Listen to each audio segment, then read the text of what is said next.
button. So yeah, just a note that we are recording this and it's for educational and promotional purposes. So it's good to have a copy, the video. We post it to the website. You can go see it afterwards. And if you miss a session or something, you can go check that out. And so as I was just saying, so if you see me in the video, the session is being recorded. So I'll be in one of the breakout rooms and that will be the only one that is recorded. So if you're in other sessions, you don't see me, there's not a recording of it there. So I want to welcome everyone to our Empathy Circle Facilitator Training. I'm totally thrilled that you're all here, especially from all over the world, everywhere from like Florida to the West Coast, to Hawaii, to Australia, and to India. So we've really got a really broad spectrum, a whole world, people from all over the world here. So really thrilled about that. So I've talked to most of you. There's somebody who's, I'll just mute somebody there. There we go, please, yeah. So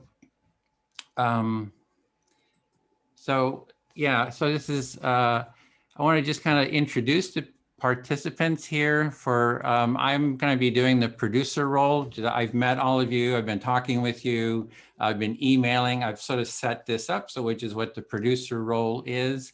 And we have two trainers who I'd like to introduce. Leona, just kind of wave, magic fingers.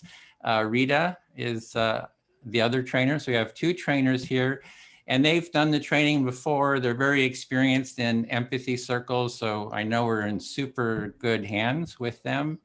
And we have several trainees who have taken the training before and that they're kind of learning and practicing to become trainers. And that's Lizzie. There's Lizzie. And we have Rasha from India, and then Priyanka as well. So, so with that, this is the great part. I turn it over to Leona. I can step back and I'll be doing sort of the mechanical stuff sort of in the background. Take it away, Leona. Hey, so welcome everyone. I'd like to, Rita and I have juggled and worked out how we're going to do this as a team work. And so Rita's actually going to do the personal check-ins. So I'll actually hand to Rita. Yeah, welcome everyone. We're just going to spend a little bit of time going around and hearing from everyone so we can kind of land in this space as well as sense who's in the room. So just say a little short thing about yourself, your name, where you're from, where you're located right now, and also why you are interested in taking this training.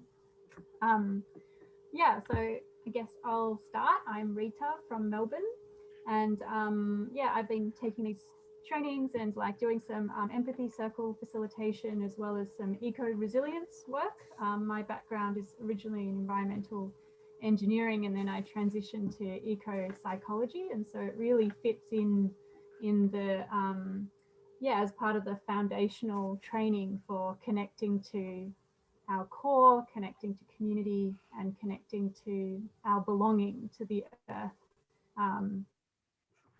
And that's really important to create a regenerative culture. So that I work with change makers and environmental professionals and young people in that field. So that's about me. I'll hand over to Leona to introduce herself. Sure.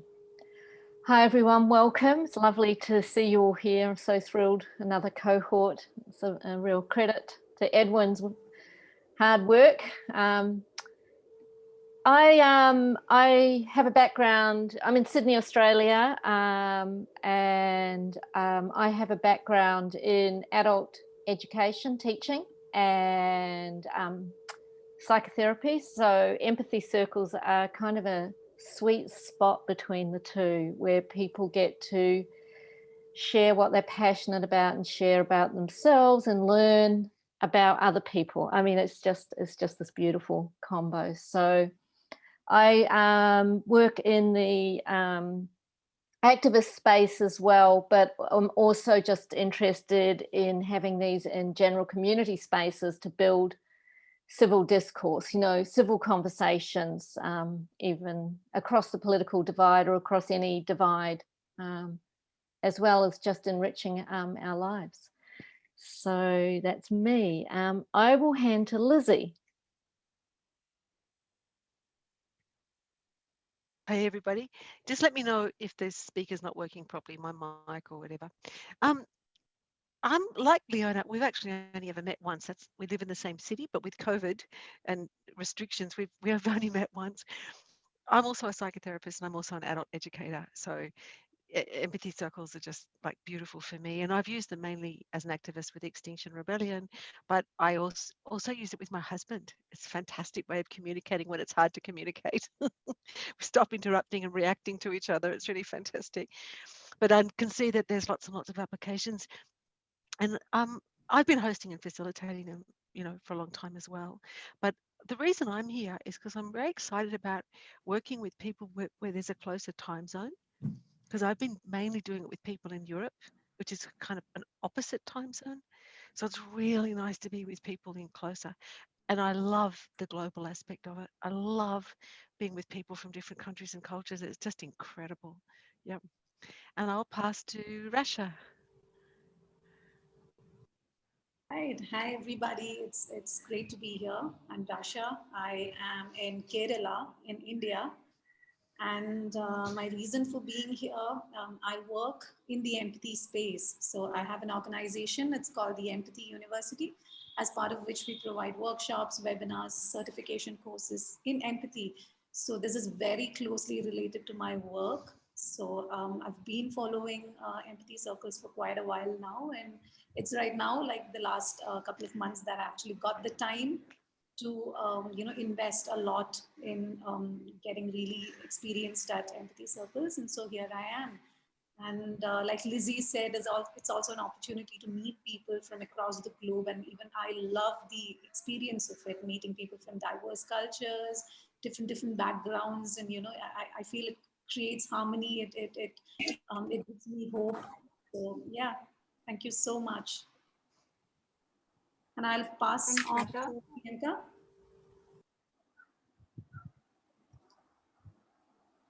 Priyanka? Go ahead, Priyanka. I'm sorry, did you say Priyanka or some? Yeah. Or did I miss? Okay. Yes, so hi everyone, my name is Priyanka and I'm located in Bangalore, India.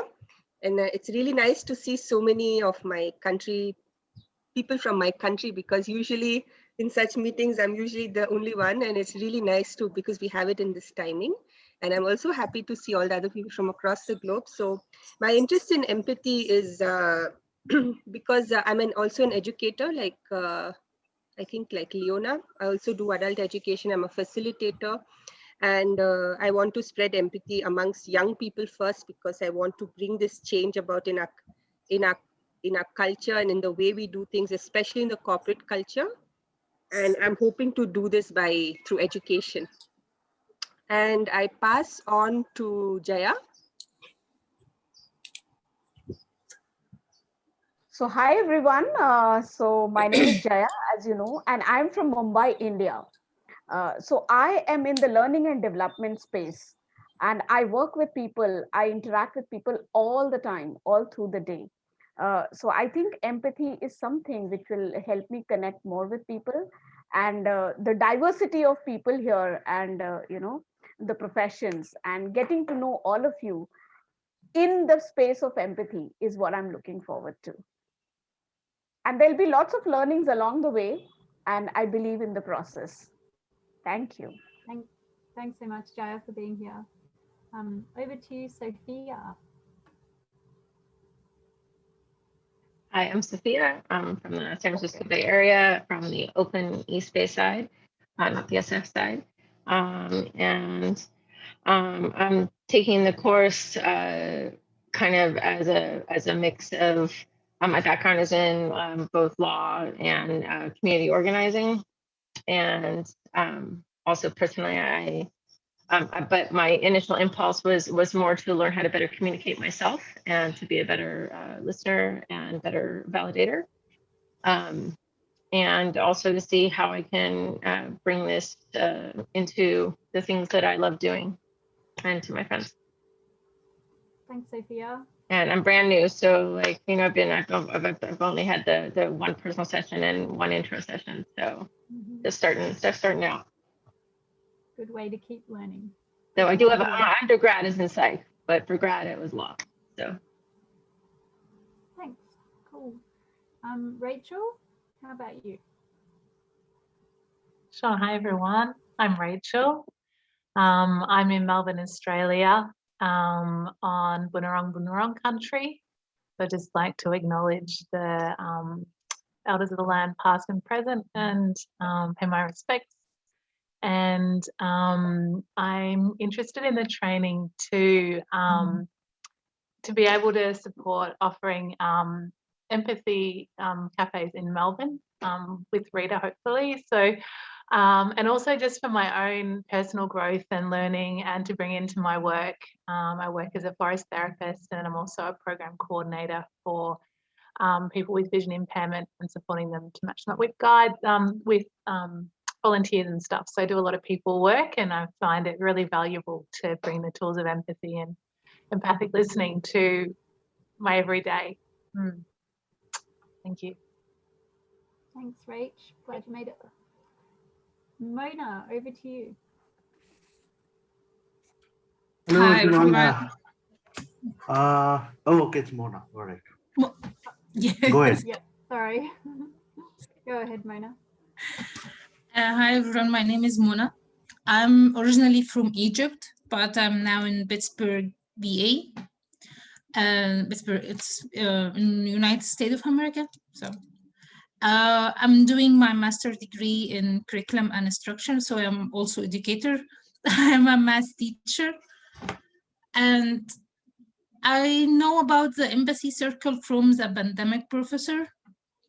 And then I really get fascinated with it because my base interest in like culture, curriculum based and STEAM education. So knowing all these people from different background, learning to listen. And it's really fascinated me every time, because you can find like wherever you are, we all have the same hopes, the same fears. It's really, really great. And I usually not a good listener. I just got in my idea and my thought, but after like 3 or 4 times, it's really helping me with my talking with my husband, talking with my kids, and thank you for that. Thanks, Mona. So glad you're here. Payal, over to you. Why are you interested in taking this training?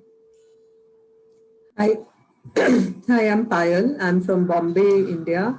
I'm glad to be here. I've been wanting to do the Empathy Circle for almost 3 months now.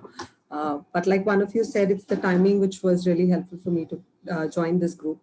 Why I'm doing this is I've actually learned the NVC format, and that was very helpful. But I think what I missed in that is to really be able to listen deeply sometimes. And I didn't take it much seriously until I had my son. And now that my son is a 5-year-old, I have found the need to really take it seriously in our relating. Also, as a professional, I'm an organizational development consultant. So I study organizational culture. And with whatever I am seeing around today, I think empathy is the need of the hour, and a lot more today than ever before. So I'm also wishing to bring that into my workspace, into the culture of many organizations. And yes, it's also very helpful to work with people from across the world and really get that lens. So there was a lady called Zainab who had attended one of the earlier courses. If she says it, I hold that with a lot of merit. And that's why I'm here. Thanks, Payal. Larry, over to you. Hi, I'm Larry in Florida, and I'm a retired occupational therapist, and I used to live in the Florida Keys and do scuba diving and boating and coral reef restoration. And it came to the conclusion that all the scuba divers in the world can't save the coral reefs. It's what we're doing on land that's the problem. And to address the problem on land, we're going to need communication. And we're kind of living in the times of the Towers of Babylon, in which people really can't communicate with each other without empathy. So I heard about NVC through A Course in Miracles. And then I found Edwin's website and YouTube's and discovered that this is a very practical, excellent modality for bringing empathic communication into each of our lives in order to share it with the world. So I love the peace that it brings to each of us to share with the world. Thank you. Thanks, Larry. Jen, over to you. Hello, everyone. I'm Jen Morin. I am in San Francisco, land that was originally inhabited by the Ramaytush Ohlone people. I am actually, my parents are from the Philippines, so I'm first generation American. Was born in San Diego, California. I'm just so happy to be here. I found out about empathy circles when I was searching for an NVC trainer. I'm working on developing through my organization that I co-founded and I direct, Community Well. We are developing a program for the San Mateo County Office of Education, and I would like to facilitate empathy circles for educators working in junior high and high school. So yeah, that's a little bit about me. I'm really interested in, healing my own, I guess, my own past, coming to terms with some, things that have transpired through my family and all the way back through my ancestral line. And so, yeah, I think that there's a lot of good work to be done with this. Thank you. Thanks, Jen. We actually have a core member of the team that works with Edwin that's working on getting this stuff into schools as well. So yeah, I can send you some information about that group. Kang, what about you? What brought you here? So, hello, this is Kay calling in from. Am I audible? Should I speak? A little bit muffled, but go ahead. Okay. This is Kay calling in from Vietnam, Ho Chi Minh City, and I work in sustainable agriculture as a project coordinator, and I resonated with a lot of what everyone has said about the need for communication. But I think my primary motivation of joining this is to spread empathy in my own family. Beautiful. Thanks, Kane. Maria, what about you? What brought you here? Hi, I'm Maria. I'm on the island of Oahu in Hawaii. I was introduced to empathy circles initially through NVC, and I guess the reason I come to the empathy circle and I'm really interested in this program is really kind of a trickle effect that we're all talking about empathetic listening and the ability to connect to others. And there's, it's kind of connecting to the good in everybody is, I think, the way I experience it. And I worked in conservation, field research and things like that. And ultimately, like many of you have mentioned, it's sort of humans, us, our decision making that has this global impact. And the only way I see that we can impact that is through connecting to our emotions and making decisions from that place that makes us human. And I think the Empathy Circle really has the potential to bring that out in people. So that's why I'm here. Thanks, Maria. Faustina, what about you? What brought you here today? Hi, can everyone hear me? Yep.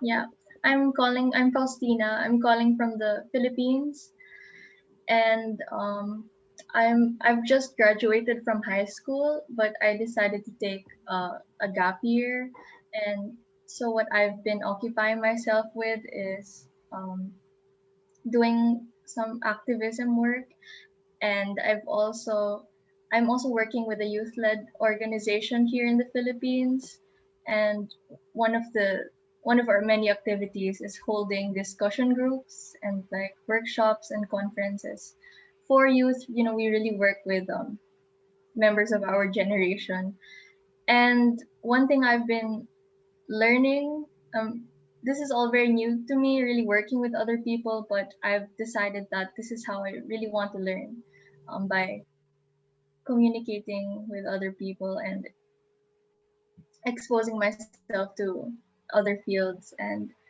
so I've been learning how to be a facilitator, and right now I'm working on being able to create empowering spaces where we can have genuine discussions and exchanges. And I think the Empathy Circle is a very good model of this kind of exchange. I'm looking forward to working with you all. Thank you. Thanks, Faustina. So good to have you. Manak, over to you.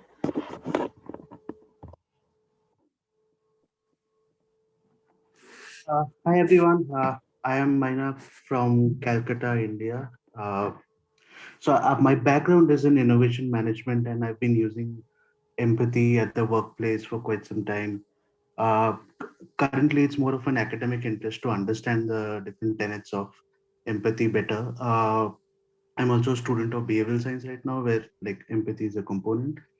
And also the interest is to like obviously for self-development, to be a better friend both to myself and others. Good to be here. Perfect. Thanks, Manak. Anu, over to you. What brings you here today? Hello, everyone. I'm Anu. Am I audible? Yes, we can hear you. Yeah, thank you. I'm in Pune, India, and I've been a facilitator, an emotional intelligence coach, also a theater practitioner. I've been doing a lot of work in the field of theater of oppressed. And another area of interest has always been NVC. And I hear a lot of people mentioning it here. Now, empathy has been, a subject of interest for a very long time, personally speaking. Also because I've been on the path of seeing to it that how do I give myself more of self-love. And once I love myself is where I can love others, and I can also spread love and connection. So on this path of self-discovery, transformation, I've been to various places, met different people and learned so much from them. I met Edwin.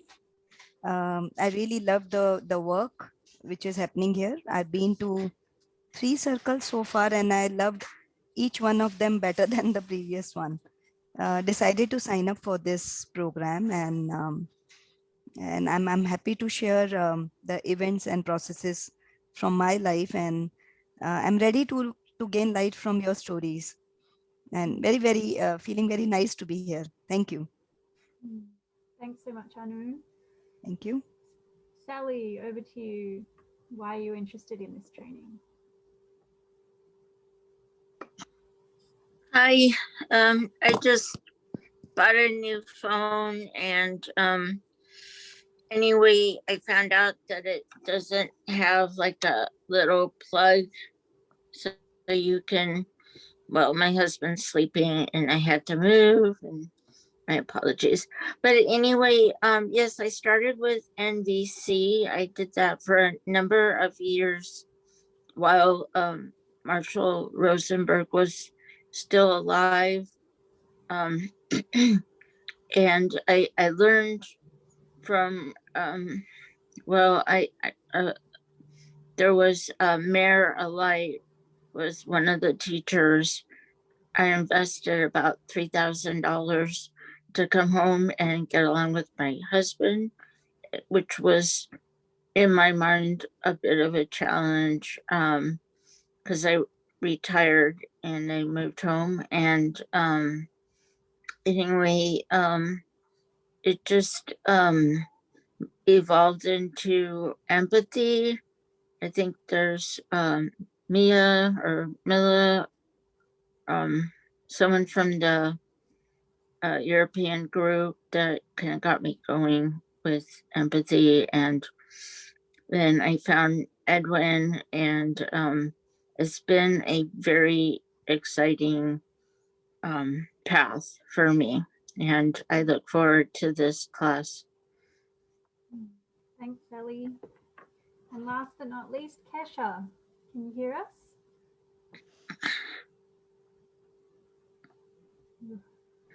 Am I audible? Yes, we can hear you. Okay. Hi, everyone. My name is Kesha. I'm from Mumbai, India. And for me, the reason to be here is to connect, learn more about listening, which I feel I'm not too good at, and also learn more about facilitation. So there's some kind of nervousness that I have always when I am around people. And yeah, so I really want to learn more on communicating and listening. Thanks, Kesha.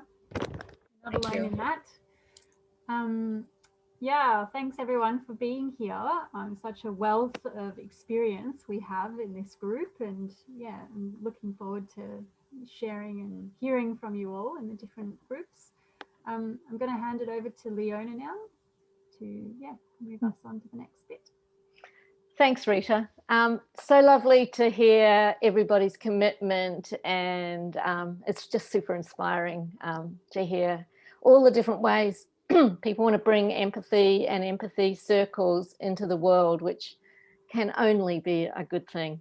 So that takes me to just a short little description of the course that you're going to be doing, its purpose and the main learning objectives that we hope that by the time you've completed the training, you'll feel really comfortable and competent in the space of. So we hope that you'll be really comfortable and feel confident giving expression to the goals and values and core structure of an empathy circle. So when you run one or talk about one, you'll be able to just speak and share confidently around what an empathy circle is and guide people in the empathy circle spaces. We really hope to deepen your experience in an empathy circle so that, you know, what you bring to your own empathy circle comes from your own experience. And that's always what really shines for people and draws people in. And also, you know, the experience that each circle is really different. That, you know, we go into a circle with a basic structure, but we really respond, you know, with empathy, and then that makes each circle different because the group is different. Always in the learning space, we've got things we feel we've got a handle on, we're good already, feel confident with, and some learning edges. So offering yourself some empathy at your learning edges where it's a little tricky or you're confused, and just giving yourself some breathing space as you listen and learn, because you will be learning from each other as much as the team of trainers here. So just welcoming those learning edges and resting in the things you already feel confident in. And finally, that you'll kind of develop strong bonds with each other so that as you go out to facilitate, you have a network of people you can draw upon and call and check in with and build this beautiful web of empathy around the world. And, you know, here we are starting to build a web down in the Asia, Oceania, Pacific time zone, which is so exciting. I'll hand over to Rita to just give you the arc of the course so you know what's coming. Thanks, Leona. Yeah, so we're going to be traveling through 5 sessions together, and during each of those sessions you'll be able to practice the empathy circle and talk about real topics that are important to you. But the main aim, as Leona said, of this is to get you some experience actually facilitating. So in this first session, we're actually just going to be doing a standard empathy circle. You won't need to facilitate or anything. We have the training facilitators that will be doing that in the various groups.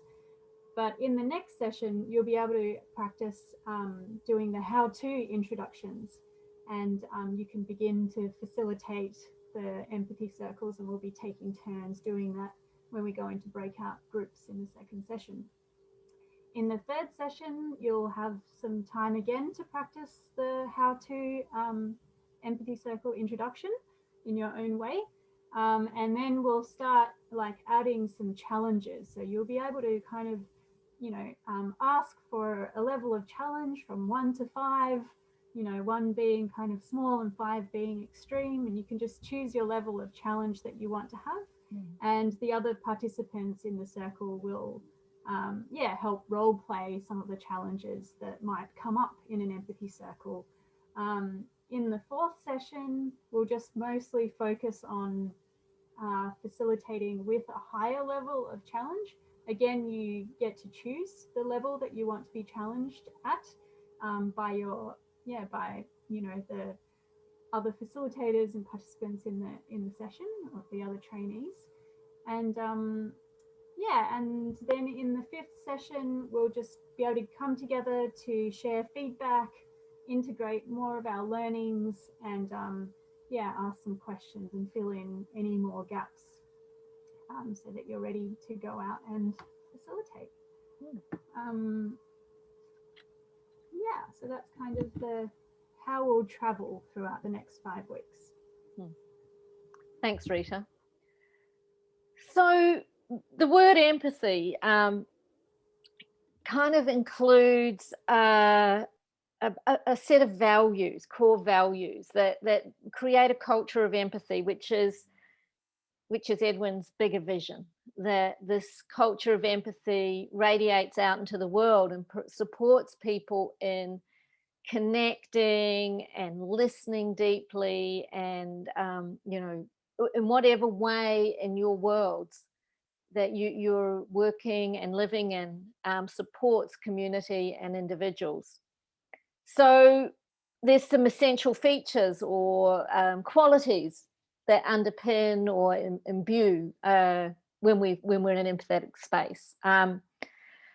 So empathy, you know, when we ask people what empathy is, often people will talk about it as sensing into and just resonating or getting a feel for someone else's experience. We often hear it talked about as sensing what it's like to walk in someone else's shoes. You're really listening for, how is this for someone? What's really going on for them here? And it's really, you're not living in their space, you're not, you know, occupying their experience, but you are just getting this resonance of, oh, that's what it's like for them. Oh, that helps me understand, or that helps me learn, you know, whatever it does for you as a listener. And another part of empathy is a concept of mutuality, which is when we sense into listening empathically, but we also bring our own vulnerability, our own sharing to this exchange, to these circles, or even just an interpersonal exchange between 2 or 3 people, that you're in a space where you're sharing mutually.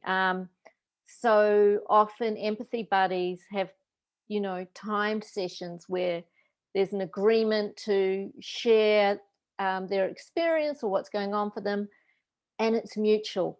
It's got a sense of equality or equity in it.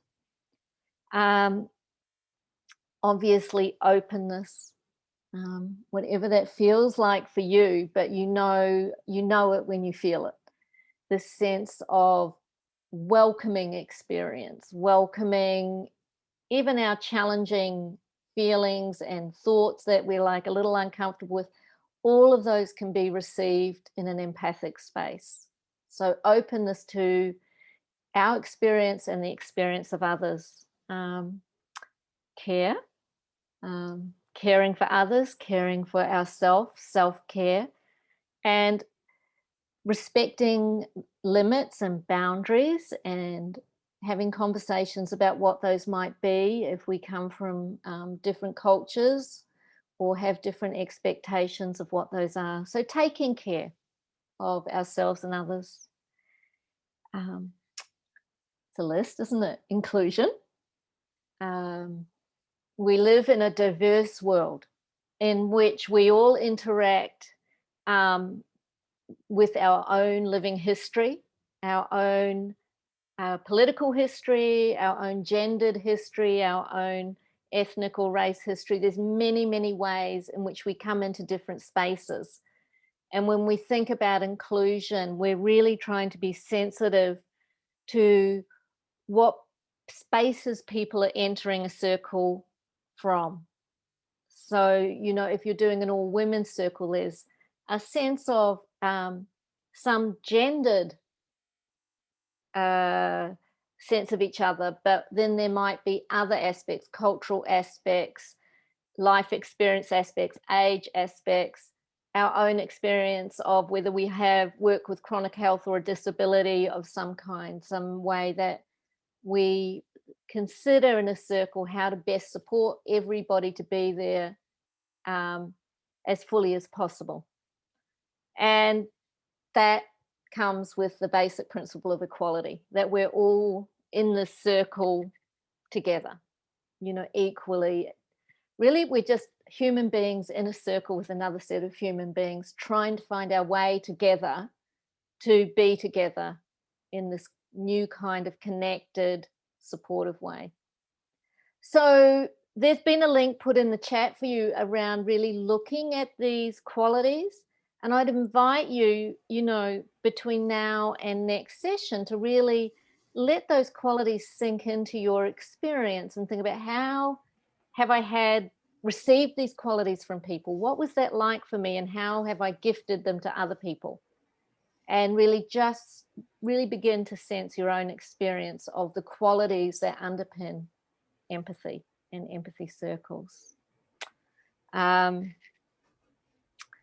So at the end of that, I'll take a breath and I'm going to hand over to Edwin, who's going to talk about the word cloud that you've all entered your words into.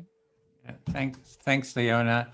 So we were looking at the values, the core values that make up a culture of empathy, but we also wanted to hear what your values are and see how do your values relate to empathy. And so you all put in 3 of your most important values, and I took that and put it into a word cloud, and you can see it here. Hopefully that's coming up. Is that showing up for everyone? So you can see actually in this group, mutuality was really important, and care and authenticity, openness, inclusion, kindness, authenticity, truth, perseverance, peace, being seen, justice. There's all of these different values that we have. And it's really helpful, especially when we're facilitators, to know how these values relate and interact with empathy, and a culture of empathy. So that's what we're going to be exploring in the breakout rooms. So I'm going to just stop that. And I can just give a very short explanation of how this is important to know how these values relate. And, you know, I'm more in the Democrat here in the United States. You have Democrats and Republicans. I'm on the Democrat side, but more. And then, but I thought it was really important for me to kind of reach out to Republicans to find out what's important to them. So I went to the Republican convention here in California, and I went to Republicans and I said, tell me what your values are. And my value is empathy. How do those values relate to each other? And so I, you know, met some young Republicans, and they said, protection is important to us. We're going to protect ourselves, you know, and, you know, guns is a big thing here in the United States, and, you know, protection with guns. I said, oh, you really want to protect yourself, you know, just kind of empathically listened. And then they said, yeah, if anybody comes breaks into my house or whatever, or hurts my family, we're going to protect ourselves. And so I said, oh, my value is empathy. And what I hear is that you're wanting to protect yourself against people who don't have empathy for you. They are not thinking of you and your well-being. So you're really trying to protect yourself against people who are, you know, don't have empathy. And they said, wow, yeah, empathy is important. I said, yeah, how do we create more empathy together? And suddenly we were sort of on the same page talking about how do we create more empathy together. So what we want to do is explore how your values, be it freedom or curiosity or inclusion, etc., relate to empathy in the breakout room. So that's it. Thanks, Edwin. So we're going to hand it over to Lizzie, sorry, to give us the lowdown of just a refresher of how the empathy circle process works. You would have heard this in many different ways, but everyone's got a slightly different way of sort of saying it. So yeah, take it away, Lizzie. Hey everyone, I know that you already know this, so I'm not going to try to state the obvious, but really I think the thing is that there are 4 roles. You think 4 roles as the facilitator. There's the person who's speaking, there's the active listener, and the other people in the group are listening. So say if there are 4 or 5 people in the room, 2 will be being active in the speaker listening role, but the others are still listening. So the facilitator will be the timekeeper, just keep it running smoothly, just, you know, is there to, if needed for anything. But once we get into flow, you just get into flow. So the person who's going to be the speaker chooses a listener. And you can speak about the topic or whatever is on your mind. But you pause every now and then so that the person who's your listener has got time to do their role, which is just to gently and in a sense quite neutrally just reflect what you've said. So it's not a memory test. You don't have to remember everything. It's just catching the essence of the different things that you've said. So and you can see that as essence of content and essence of atmosphere or mood or feeling, but there's just capturing the essence of what you've said. And it's if the speaker feels in any way, oh, she didn't understand me, she got it wrong, you can say so. You can just say, oh, actually, I didn't mean that, I meant this, you know. And and that doesn't mean something happened that shouldn't have happened. That's fine, you know, just to clarify and talk about, because sometimes we didn't actually say what we meant, or, you know, we weren't as clear as we thought we might have been, or you know, there's lots of reasons why. It's not always easy for us to be completely, clearly understood. And that's all fine too. So the listeners isn't pulling attention to themselves. It's a neutral position. And it's obviously you speak much less than the speaker's speaking while you try to capture the main things. And it's called paraphrasing. That's the technique. We're paraphrasing. You can look that up as a counseling technique or a communication technique. But in that, we're just signaling this deep attunement that we're creating, this empathic space that we're creating with the person we're listening to. It's the technique that means they know we're with them. And when you're speaking into it, you know that you can feel that you're not being judged. The person isn't agreeing or disagreeing or assessing or adding or smiling or laughing, or, you know, they're just there with you. And it becomes an incredible space to speak into. Yeah. So and if you're not an active listener, you know, if you're not in the pair, you're still listening.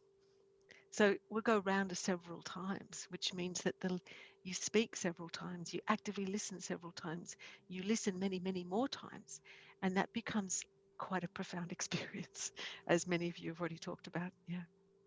So that's probably enough for now. So really enjoy. Yeah. Thanks, Lizzie. So I'm just going to post the topic into the chat.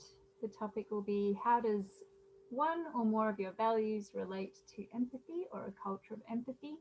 And as always, you're welcome to talk about whatever is alive for you if that's not at your forefront.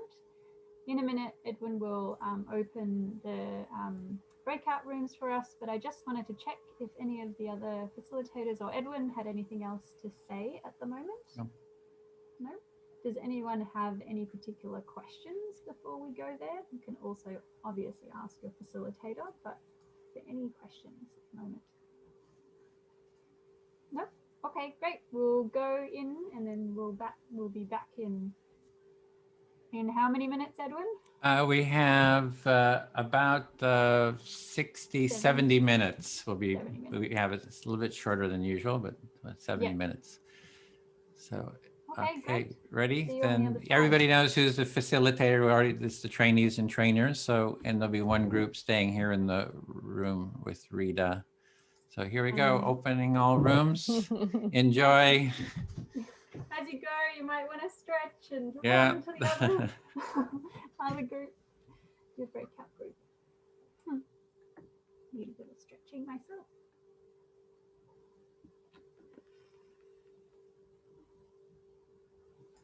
So I'm here with you, Rita. Great. So is it the 5 of us here in this room? There's 4 of us. Kesha should be moving to room 4.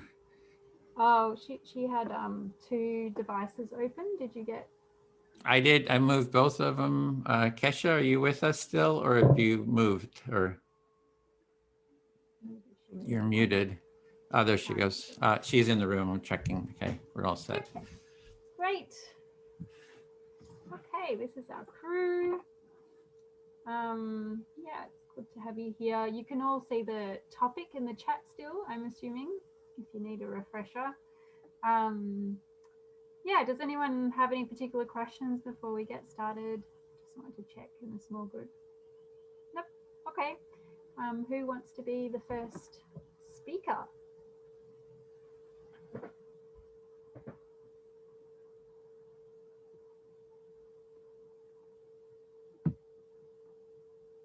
I'm happy to.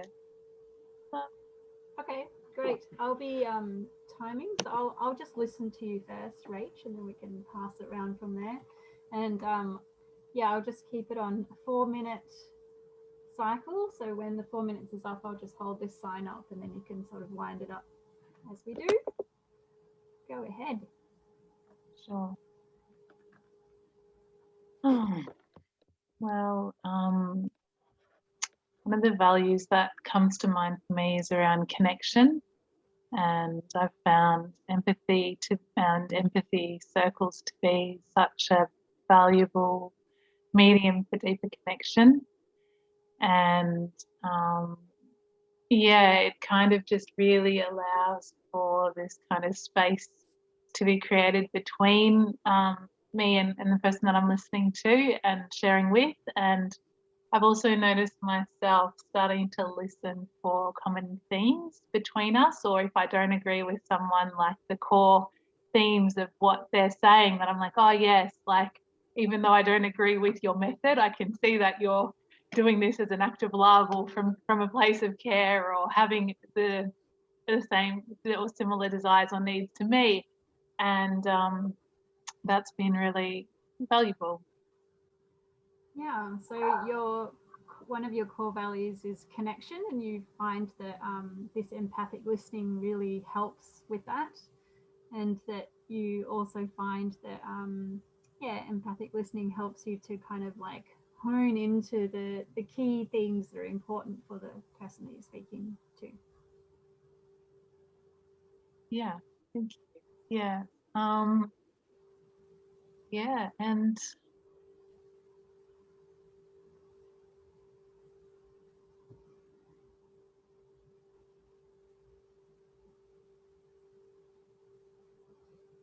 Yeah, and I guess the other aspect as well around empathy is kind of this body felt relationship with myself, and kind of noticing as well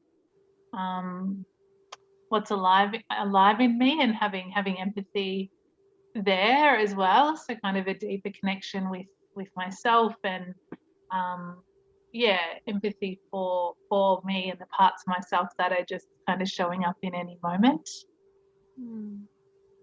Yeah, so it's this empathic listening process really helps you to tune in deeply to yourself, to see what's going on for you and connect in a kind way to your own experience. Yeah.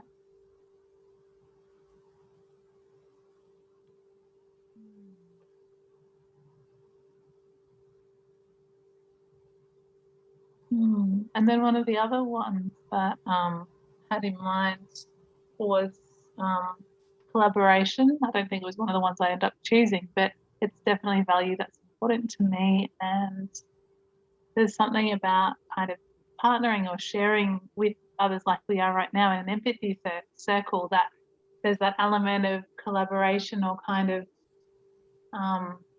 layers to the experience of the connection that feels really powerful. That it's yeah, what I'm saying is being listened to, reflected back, but then it's like there's these other layers of things that are happening at the same time that feels really powerful.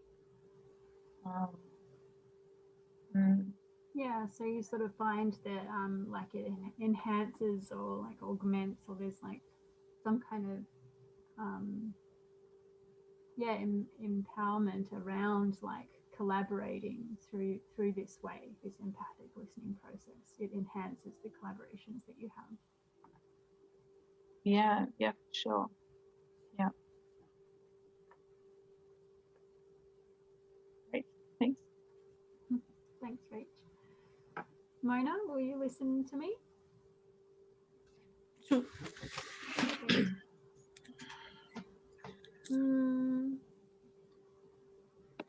I haven't really thought about this question specifically. I'll just kind of let it land a bit. I guess like what my top values were around authenticity, adventure, courage, and yeah, like love or relating, you know, like, yeah, just bringing a sense of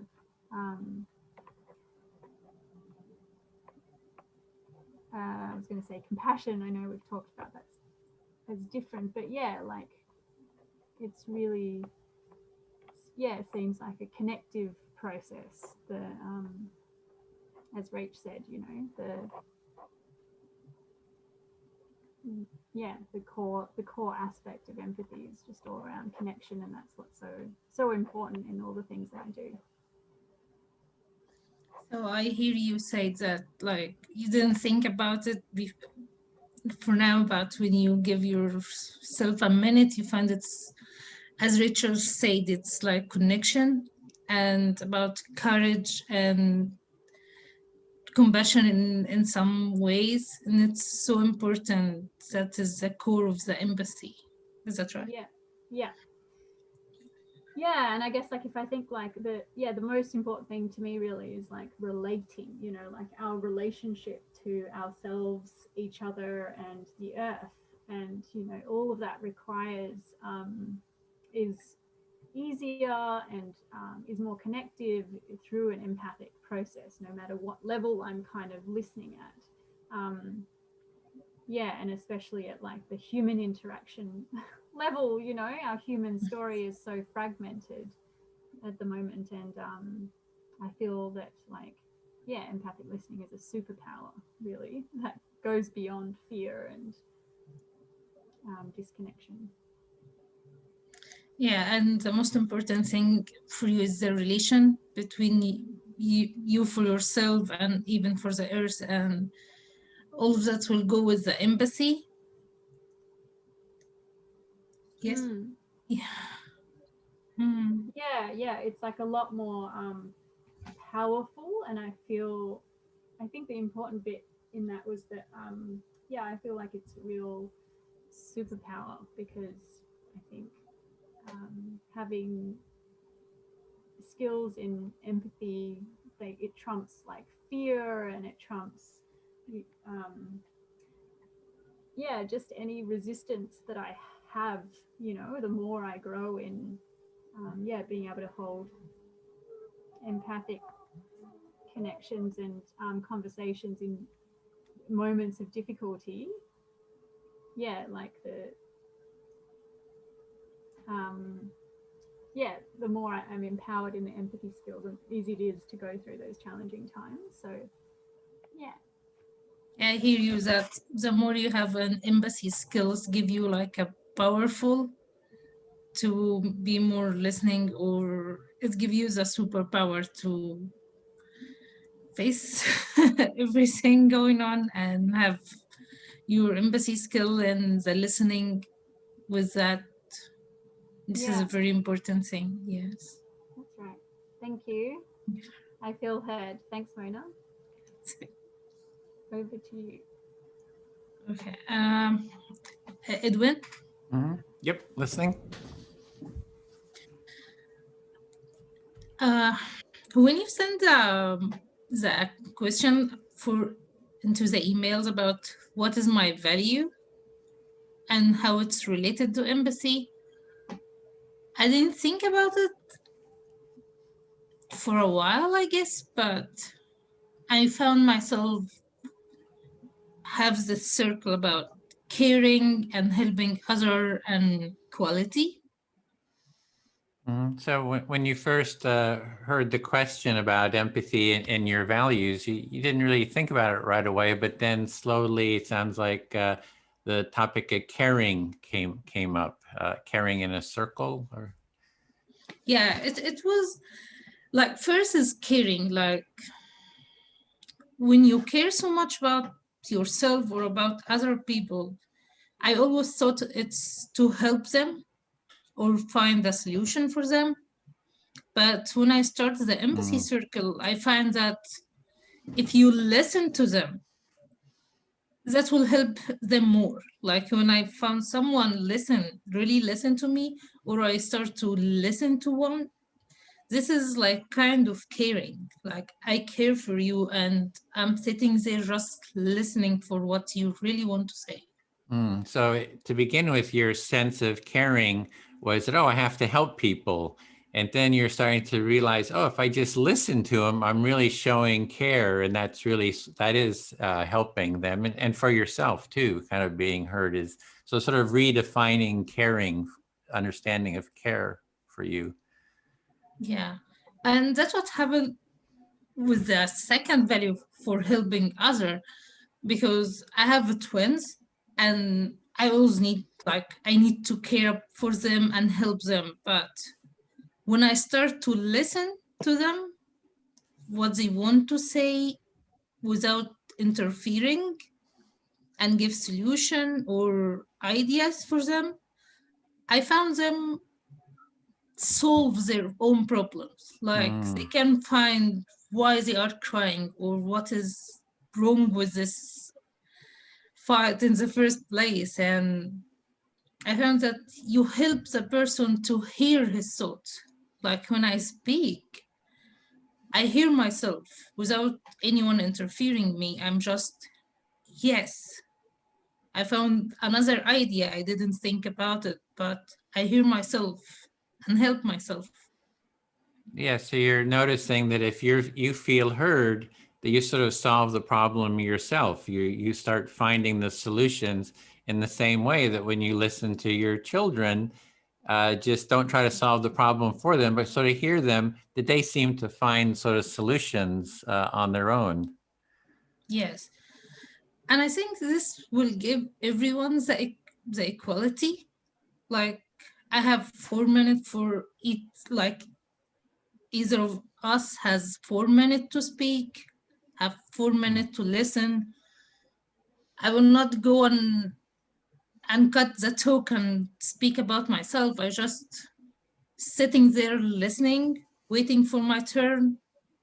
and this is the first equal in speak your thoughts and be listen.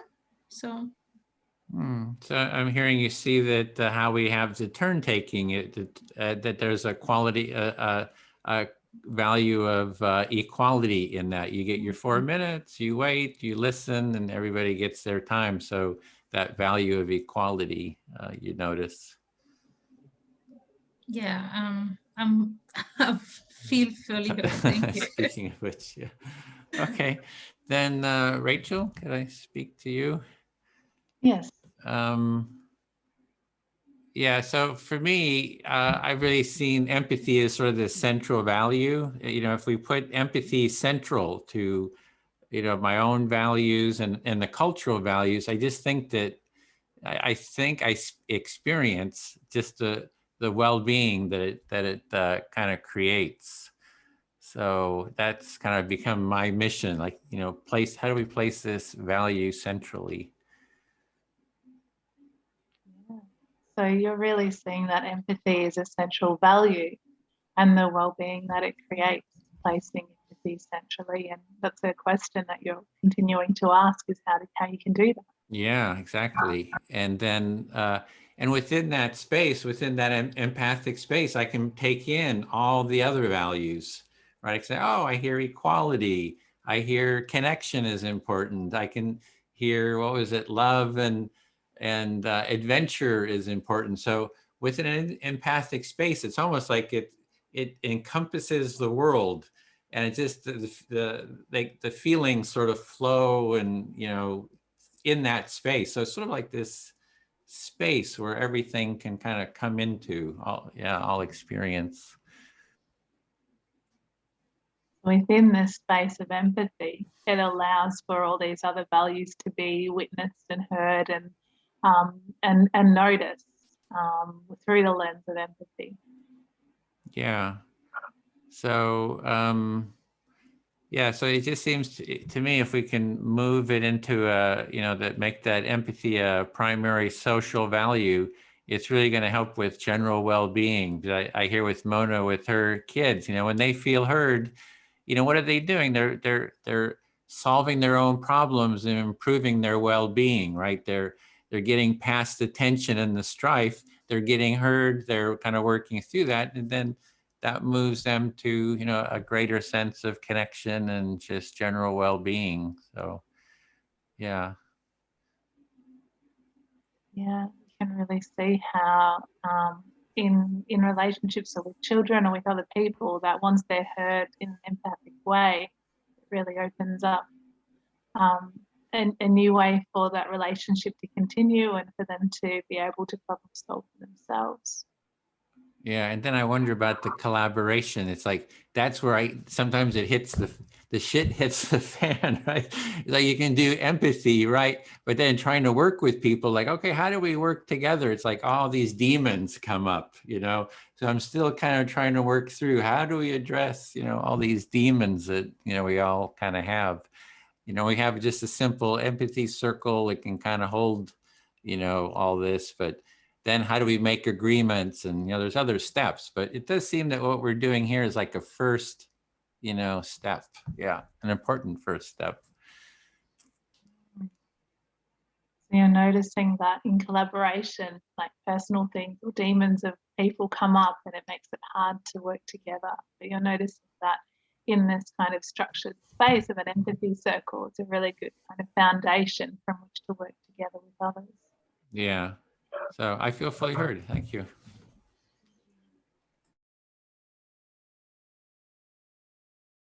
Oh, is it my turn to go again? All right, okay. And with the same kind of question, just kind of flowing with what arises. What's alive for you, and just remember to choose a listener. Oh, yeah, okay. Will you be my listener, Rita? Yeah, sure. Love to.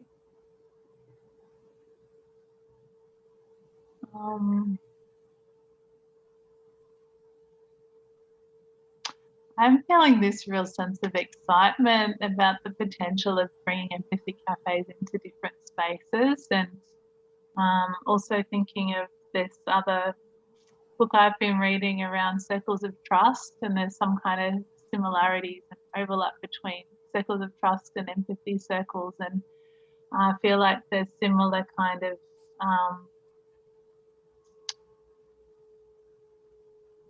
processes in both of these spaces that allow for us to show up and be heard. And yeah, I think about some of the kids that I worked with in my previous job and think, oh wow, you know, imagine bringing empathy into the schools where they're learning and in their homes, and yeah, like the potential there for healing of relationships and finding new ways to be with each other. So you're really excited about applying this method as well as like the circles of trust method, which is similar for you, into your communities in real life.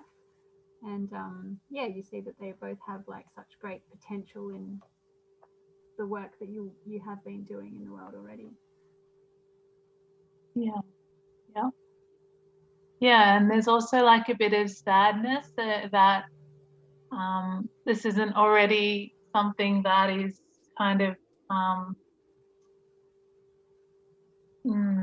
very not common. Not that it's not common, but it's like this is a learned skill that I've been learning over the last year or two, and I just think, oh gosh, like I've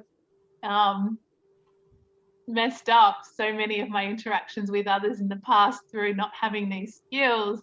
And yeah, like I just think that I just have this image of us as humans kind of plodding along ignorantly, for want of a better word, when there is an alternative. And so yeah, there's a little bit of sadness that empathy isn't already one of our like front and center, like you said, Ed, when this kind of front and center of our then, you know, further relating out into the world. If empathy was at the core, it would just be so such a valuable place from which to go forth in the world. So you're noticing that you have some sadness about empathy not being front and center already, and as we bumble our way through human existence and experience, it would just be so useful if it was already ingrained. Yeah.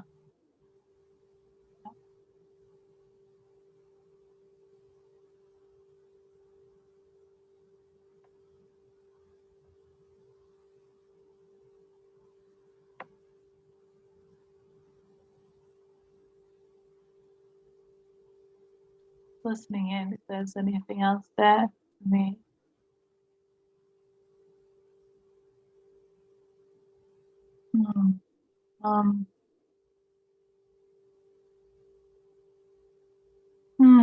Yeah, I guess just this gratitude about that, like kind of this, we're where we are now, and I think then inside of me there's always this impatience of and seeing the potential of wanting to be like somewhere else, and like kind of this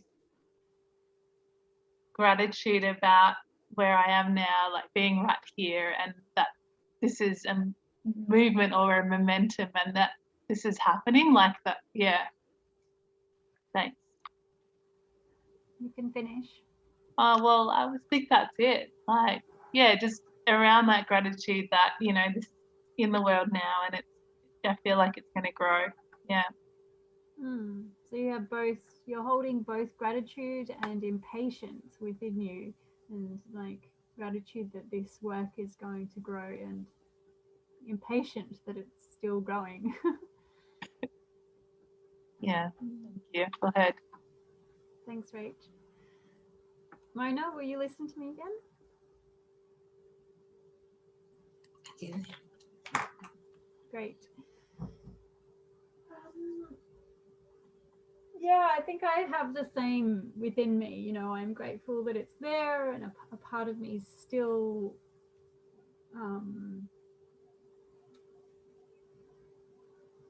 kind of, yeah, just frustrated that people don't get it or don't find it valuable just like instantly like I have. And yeah, so that impatience is definitely there as well. And I guess that just means that that's like part of one of my roles in the world, which is kind of nice to be part of this global movement that's already, you know, happening, and to have so many connections across the world with other people that are doing this. So that's pretty cool. Yeah, I heard you that you are grateful for the empathy circles, and in the same time you're still frustrating about that there's no more people know about it or doing it. But because you are in the empathy circle and this movement with other people who are trying to learn this ways and learning how to be empathy and going around the world, like to spread the word around the world. Yeah. Yeah, and two things sort of came up for me when I was listening to you all speak. One was around like collaboration, you know.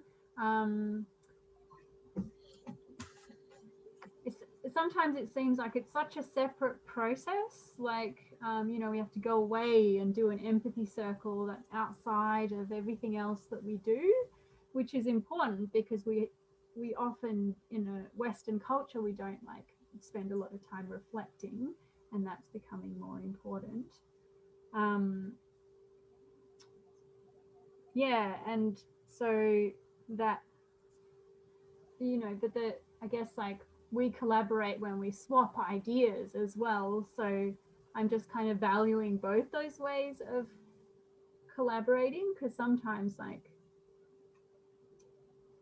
yeah, swapping ideas and having a tennis game is also like important with our words, you know, adding ideas to each other.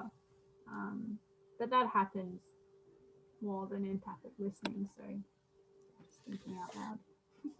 And while you're listening to us talking about it, you find like you think about cooperation, like you hear and the idea and the talk from people without interfering or present your own idea into that. Yeah, so I guess like it's really useful to like feel the difference in the quality of collaborating, because when I'm used to it being one way, where it's like a tennis game, I don't even realize that I'm not being heard. I'm not feeling like a empowered being to solve all my challenges myself, you know. And so like to suddenly experience the qualities of empathic listening, it's like, whoa, like it really brings that self-empowerment in. And then, yeah, on the other side of that, I just kind of, a part of me is like wondering something about like how to take it back into more collaborative spaces as well. So you hear about the one side from the cooperative, like to be empowering yourself and solve your own problem while listening or speaking.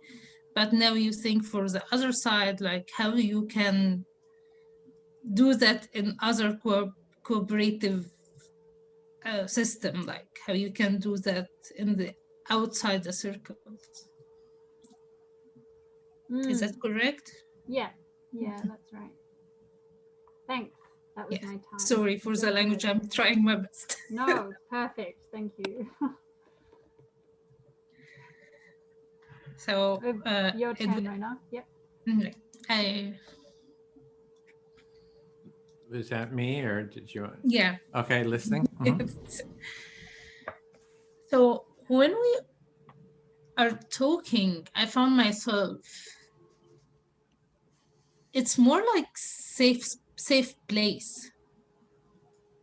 Like you can be speaking and listening without being judged. And I think this is the problem now.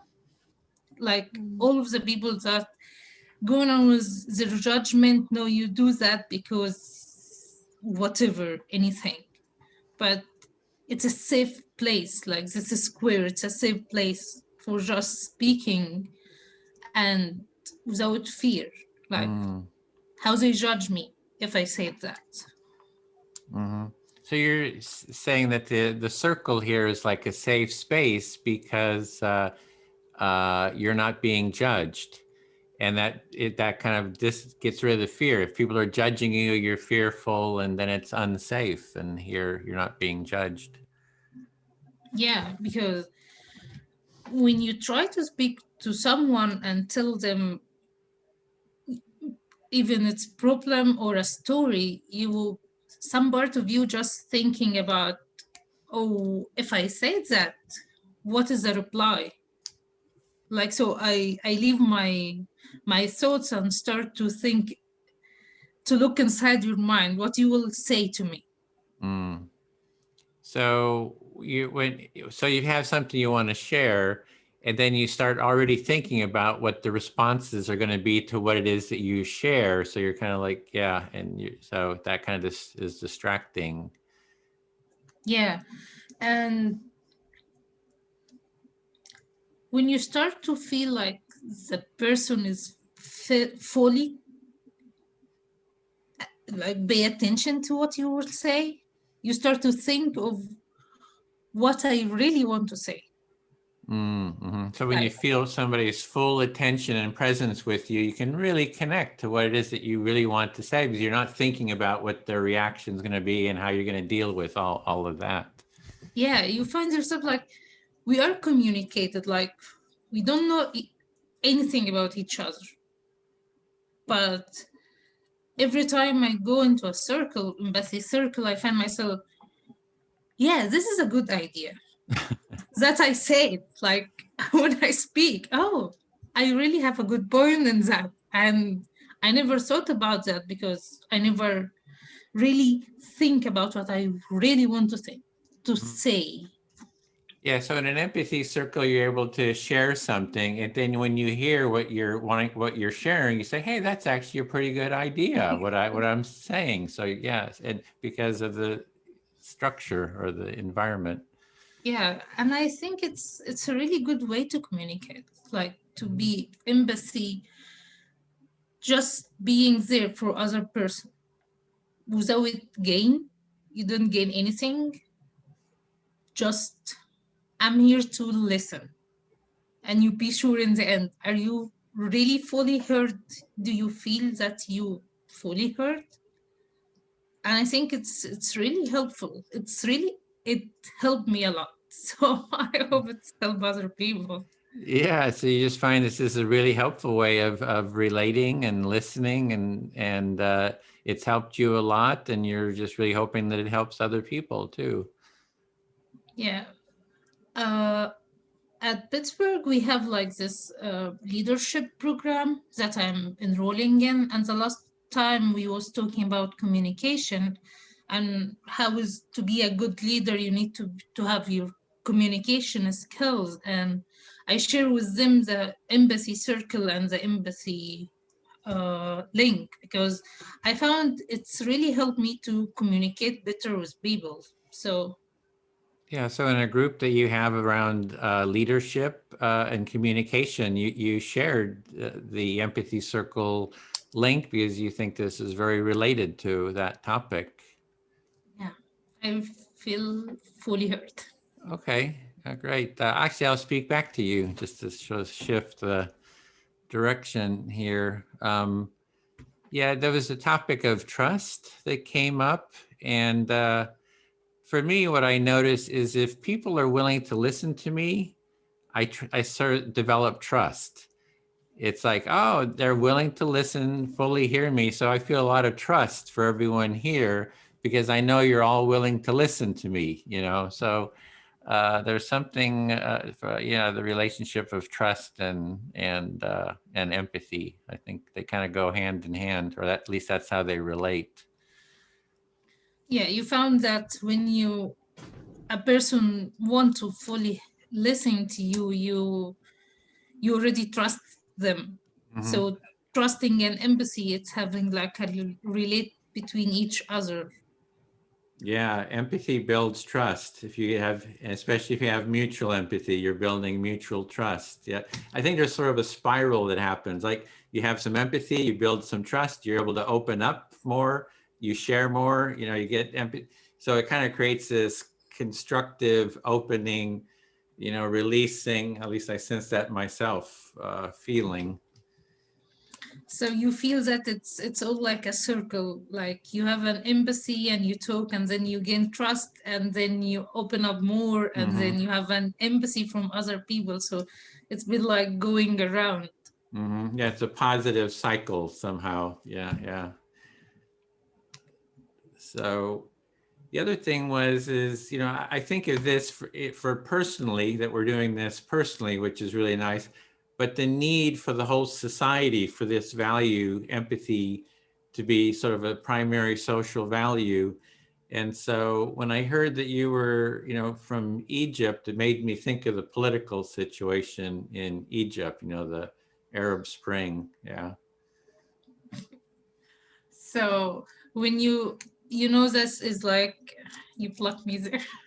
When you know that the empathy circle, like in our circle, but you say you think about this other society, like what if this circle and empathy circle go around the world and in different situations?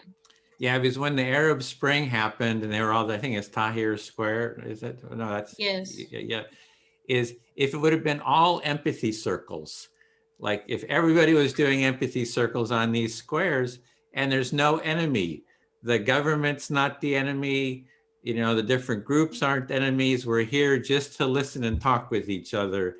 And I think that this, what we're doing, can be really transformational if we can scale it up to that level. Yeah. So, and I had thought of it, I'll just add real quick. When this was happening, when I was seeing, I said, oh, if they were only doing empathy circles.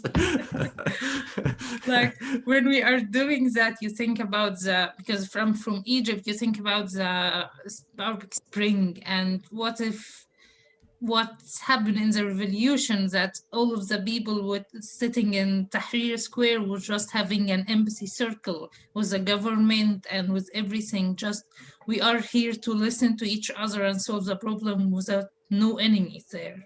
Yeah, and I imagined like circles, and there's a space, and they put a little sign that says, for the police, for the, you know, come into the empathy circle, come let us listen to you. We want to hear what you have to say. Tell us what's happening to you. We will hear you to your satisfaction. And so I just see the potential, you know, in these, if we can just kind of bring it to the activists to, you know, kind of do it in those environments. Yeah, you have like this picture in your mind about what if all the square was like an empathy circle for the police or for the government or for the activism, and we are all here to speak, and what if they really know about the empathy circle and try to do it there. Yeah, I feel fully heard. Thank you. Thank you. So I will talk to Rita. So yeah. Yes, go ahead.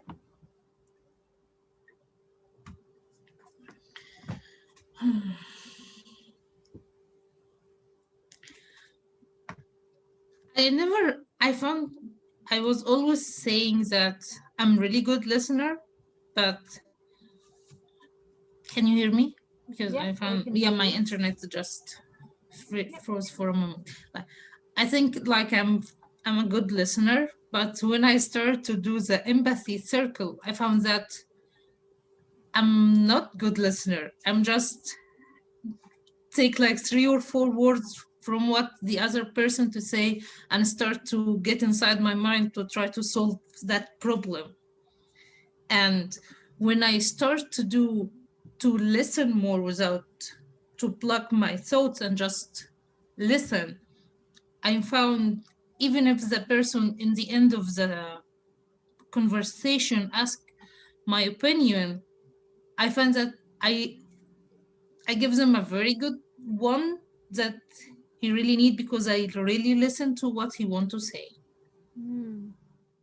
So in the beginning, you thought that you were a good listener, but noticed that you were, thinking a lot about your own opinions and thoughts. But then now when you've learned to listen, practice listening deeply to like the whole conversation that someone is saying, you still find that you can give people like good opinions and advice at the end of that, because you've fully heard what they've said.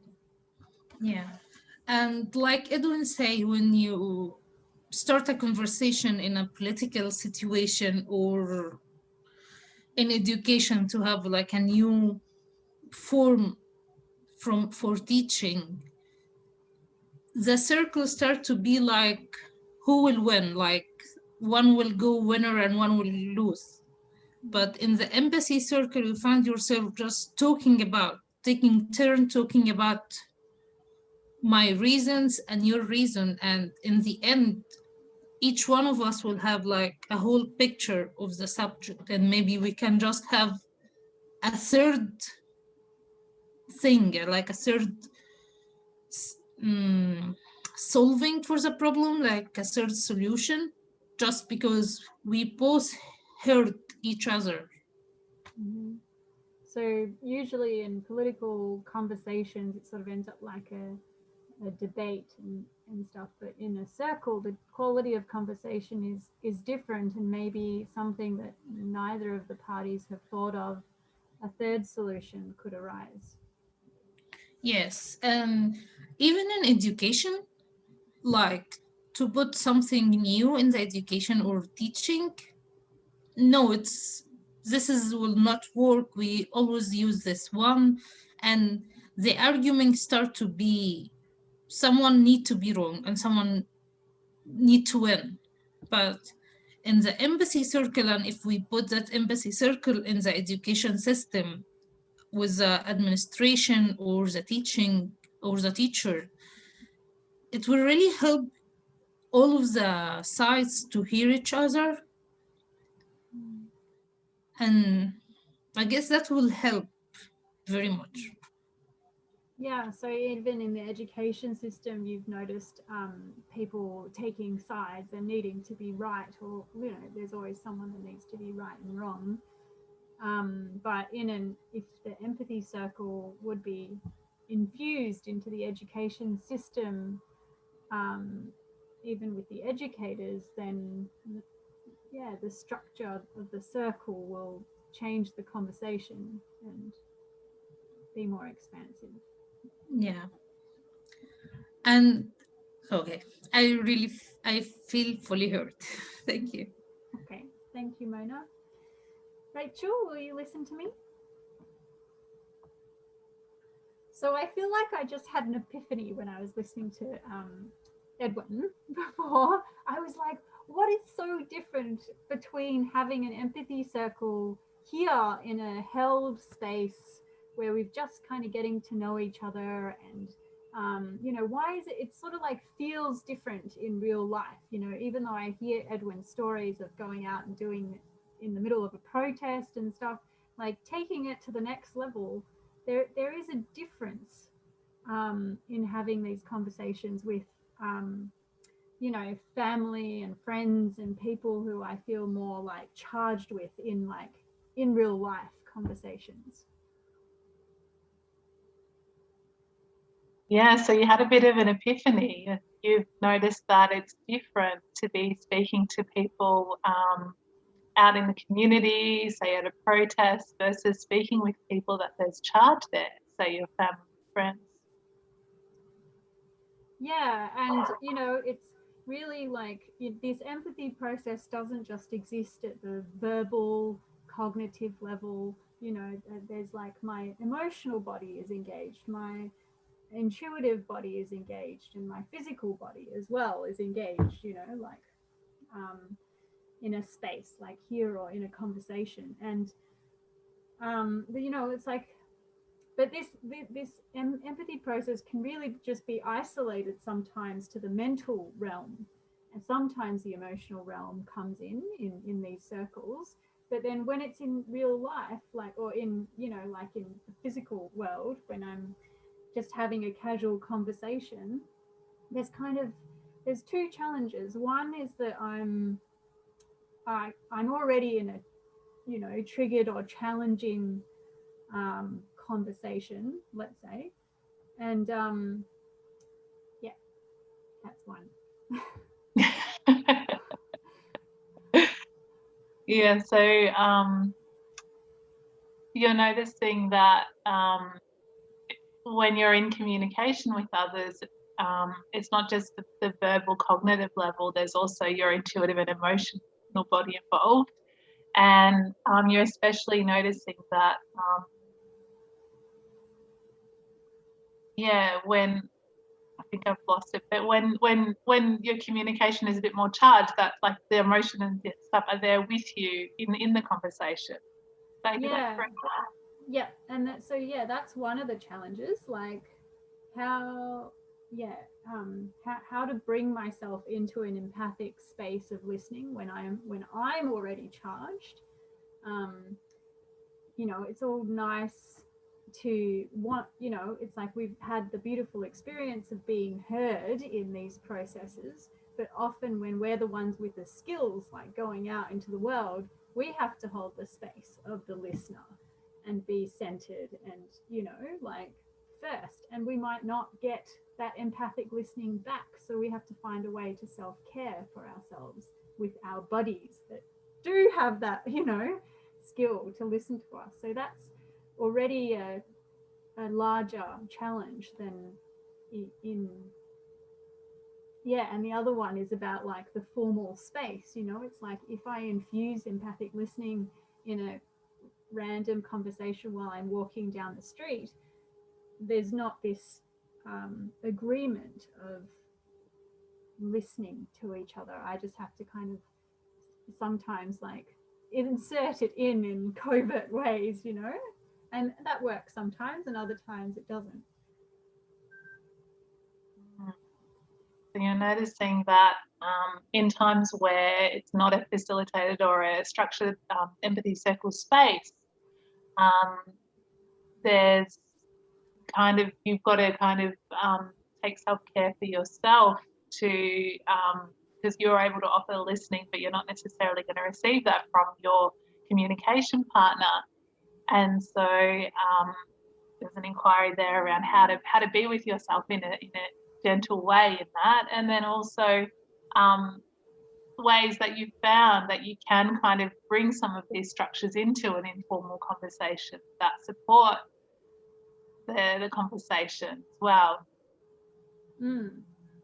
So it's great when we can set these spaces up intentionally, and that's one skill that we're learning here. Yet the other one that's more informal is like how to deal with it at an emotional level and how to deal with it in a casual setting. Yeah. So there's one skill like what we're developing here in Circle, and then there's also how do we bring those skills into an informal setting, or what does it look like in a formal setting? How do you show up there? That's right. Thanks, Rach, for listening to me. Thanks, Rita.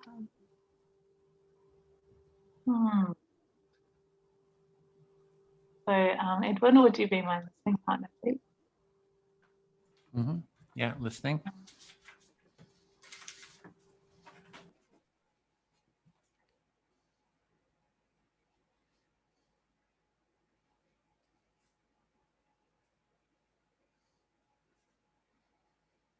Yeah, I'm just filling into the question, filling into what's there. Like I'm just noticing about a bit of tension in my head and a bit of difficulty, like staying focused.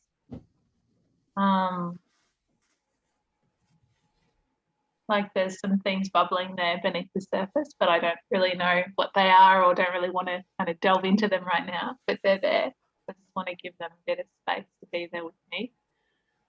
So you're sort of, you're sensing into your body, you're feeling some stress and some tension. You don't know quite what's there, but you do want to give it space to maybe emerge.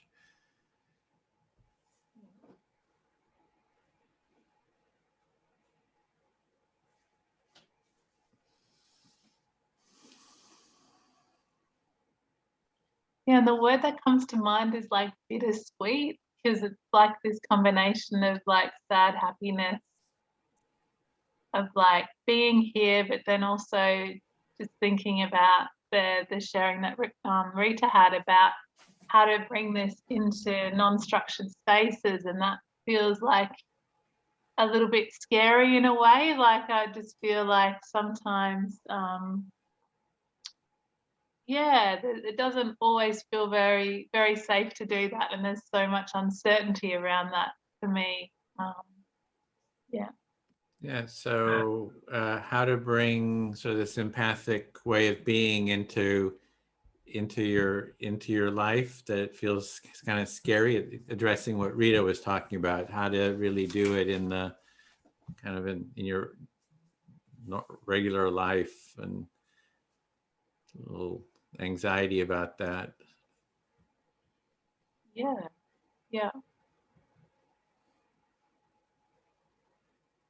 Yeah, and it's kind of like a calling to stretch into the edges or something. I think like this kind of like showing up with,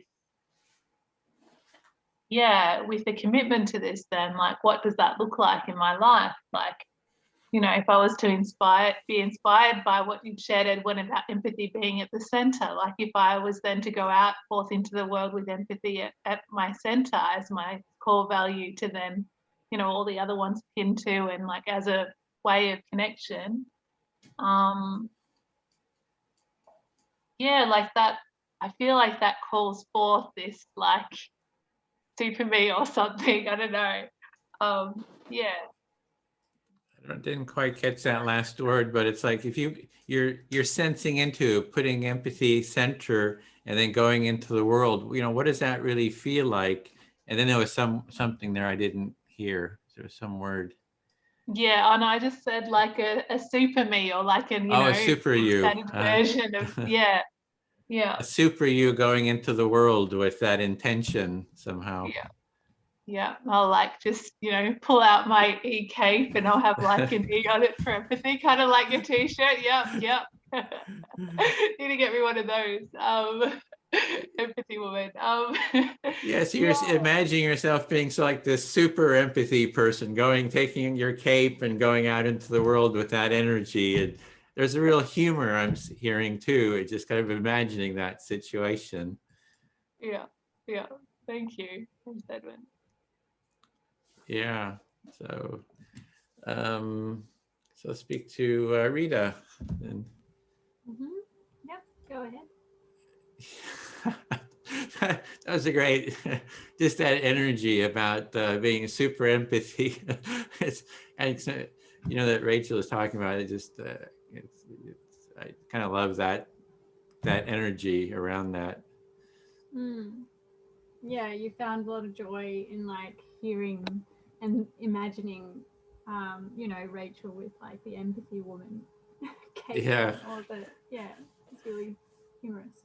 It must be because I sort of identify with it. You know, I do have this t-shirt. We have an empathy tent. We go out into these political, you know, situations with the political left are beating each other up. And we say, hey, how about empathy? it's like, so there is kind of a little bit of a craziness, but it's fun. It's actually, there's something, I was sensing the sense of joy or excitement about it. And I have that sense of, hey, this is really kind of fun. This is like, you know, being on the front lines of something, you know, it's scary, it's stressful, it's nerve-wracking, you know, but there's also something kind of magical, you know, about it too.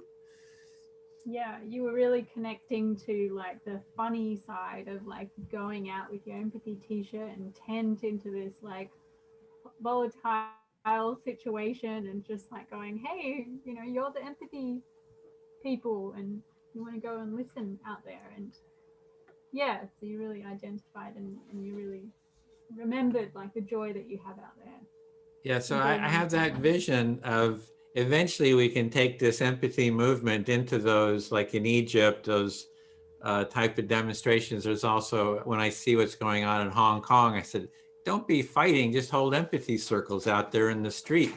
Because, and there's a great quote from Gloria Steinem, the means are the end. You can't overcome hierarchy and violence with more hierarchy and violence. You have to be doing the mean, what it is that you want, you have to be using that as the means. And so going into these situations is, it's kind of like this vision I kind of sit with. You have this really strong vision that you're holding within yourself about, yeah, like taking empathy circles onto the street where people are, instead of protesting, people are just practicing how they want to be with each other, because the ends justifies the means. Yeah. Doesn't. If the ends are the means are the end. It's the exact opposite. Yeah, the means are the end. If you want an empathic society, you got to use empathic means to get there. Because, yeah. And the empathy circle, I think, is sort of a core mean, you know, that can be used for that. So the means are the ends, and the empathy circle is like could be a tool to represent that and practice and to implement that. Yeah, and the other thing I'm noticing is when I hear these little shifts, like I hear Mona like have this insight, oh, this is really works. I can feel these little shifts towards that empathic space. And that's what it takes, is these little insights that we have. They're little shifts. And you know, it's gotta start here person by person, but it's like a ripple effect, you know, until it becomes a tsunami. And I do think it can be a tsunami, you know, right now it's a pebble, but this can be a tsunami. Yeah. Yeah, so you're really sensing the shifts that people are having and the impact. You can see the impact on that on a larger scale, how it ripples out from a little pebble to become a tsunami. And those little impacts, that's what kind of gives me hope and energy. Somebody asked, how come you have all this enthusiasm and hope? And it's that what gives it to me, just seeing those little shifts, you know. Yeah. So you really feed off and get energy from the shift, the tiny little shifts that you see in people, and the potential that you see in that rippling out into the world. Yep, feel fully heard. Thanks.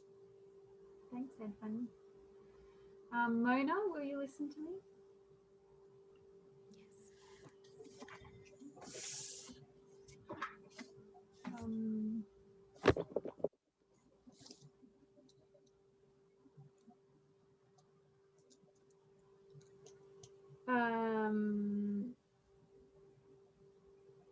I'm actually just conscious that we've got like, oh no, okay, I think we've got one more round or something, and then maybe we can have a debrief here or something before we head back to the big group. Lost track of time. Yeah, so where am I at? Yeah, I guess I'm in a place of wondering that I come to often with this empathic listening process, because I think I find that sometimes it's like so simple, it's embarrassing, you know, and I'm like embarrassed to like share it with people sometimes, because it's like telling them how to suck eggs, you know, there's a saying, you know it. But it's like we still don't, there's so many like subtle layers to it, you know, and the energetic and the emotional experience in empathy, you know, in this empathic listening process is really like the blind spot that is not validated in Western cultures, at least. But it's such the potent part of it. Yeah. You're still wondering about the empathy circle and how to use that to other people, because you feel like it's so simple to teach people that, but in the same time you can find the other layers that down with the sympathy, with the empathy circles, about the feeling and the emotion around it, the motivation and everything. Yeah, and I think it's really important for me just to like acknowledge that I'm embarrassed about teaching it and this skill sometimes, because and that's a very personal thing, you know, around like being being seen and yeah, like teaching something, like being seen to communicate something that I feel that I value, you know. It's like a vulnerable space, especially if people don't get it, or if I haven't been able to like land the message clearly enough. Yeah, and I really just want people to be like inspired all the time, as much as I am, but they're not. So how do I be with that?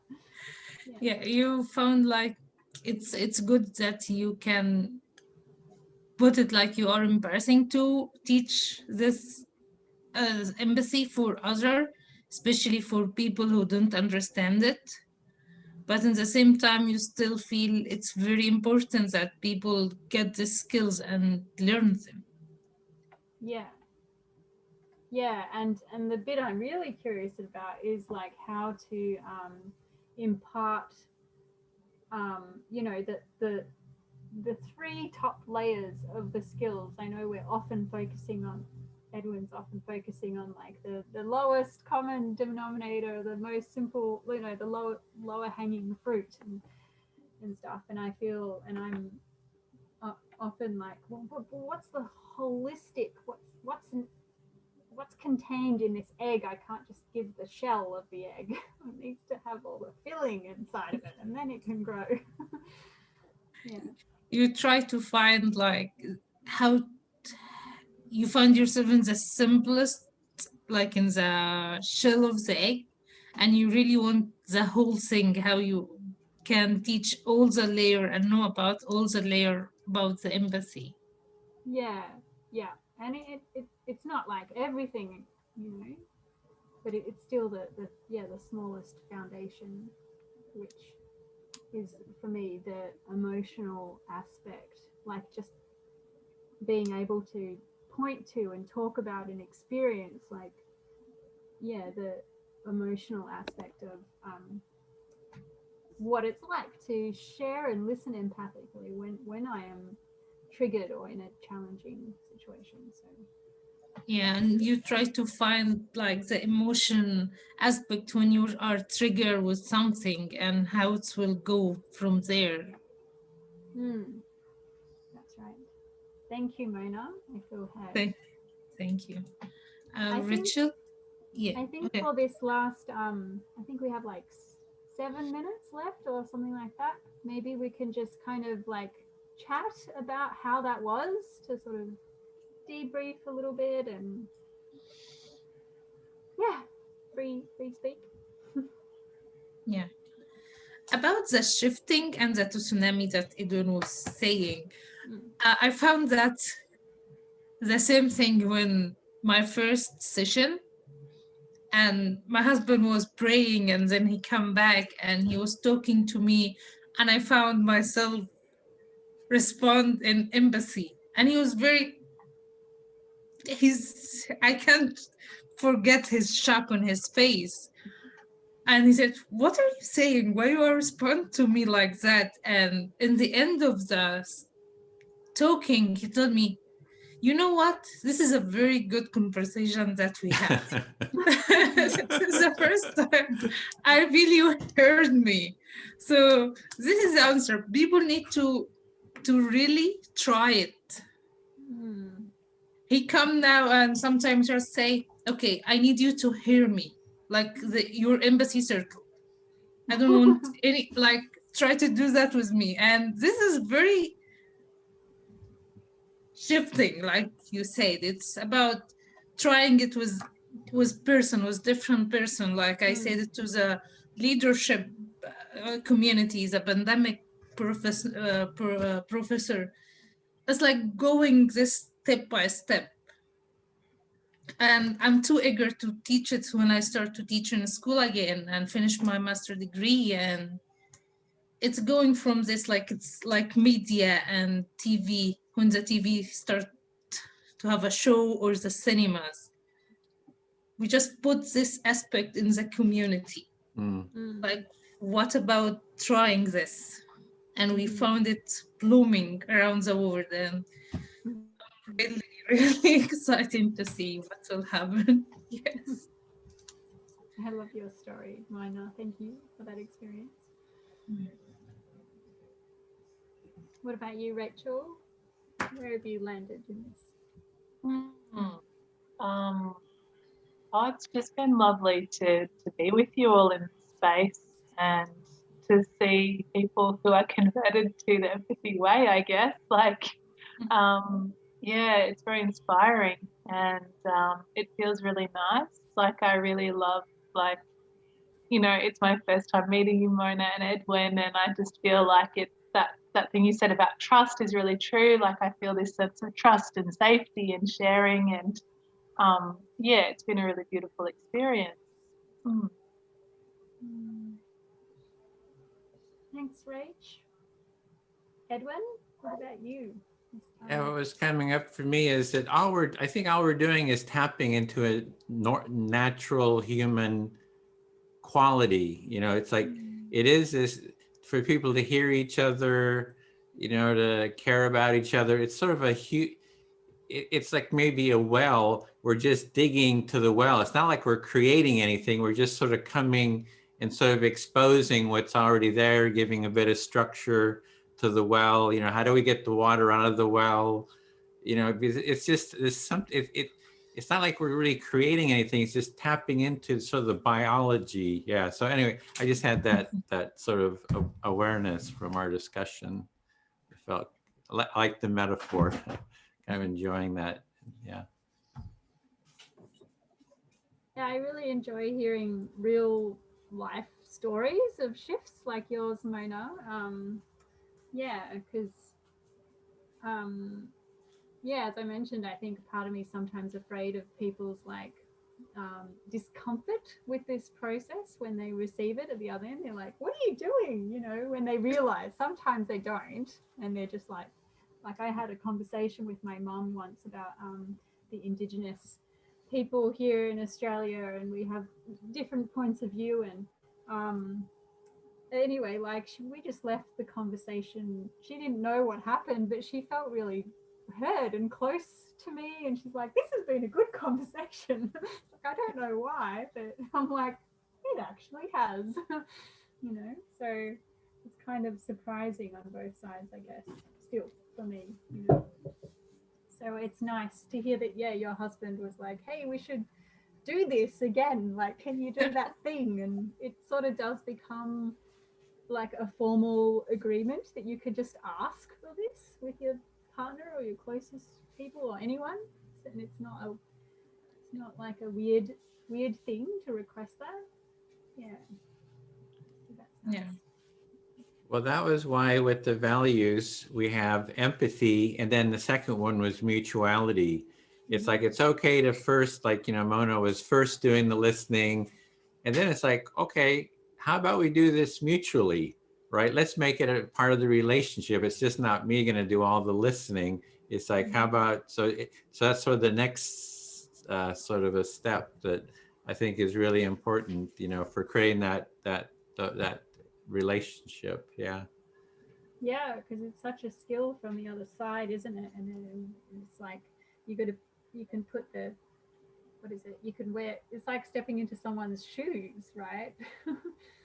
And yeah, it's so important for both people to have that experience. It's quite powerful, even if it is just at the mental level to begin with. Because that's my thing. Like, I'm so often like in my emotional body and my intuitive body, and like I can so easily just do this at a mental level, but it doesn't feel as whole and engaging unless I do connect to the other parts, because I don't actually feel as much.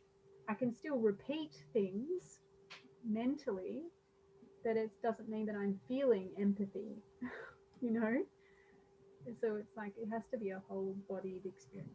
Yeah, so you want it to go deeper. It's like not just be sort of mental repeating the words, but how do you kind of sink in deeper? Yeah. Because sometimes when I'm just speaking in a mental, well, I think when I'm tired, I can just revert to repeating something without actually caring. So yeah, that's it. Well, thank you for sharing and being in the group together. I think we've got about a minute or something before people 1 minute I got come here. back. So we can have like maybe a stretch break or something while we're waiting for people to come back, or whatever you need. A bio break. Well, I just hit the button, so it can. Everybody be back in 50 seconds. Yeah, it's already 1 a.m. Oh, wow. Oh my It's gosh. for you and Larry, Yeah. Got half And an I hour. still have a midterm coming, so. So you got to do some studying afterwards, huh? Yeah. Well, it's dedication. I'm glad you're joining us, and you're also doing the pandemic professors. So that's going to be on a Saturday too. So I'm glad you should be able to be a trainer very quickly, trainee and trainer. So that's. I hope so. Yeah, and be able to train, for your students, and that'll be really good. So you'll have a structure, a training process to train them.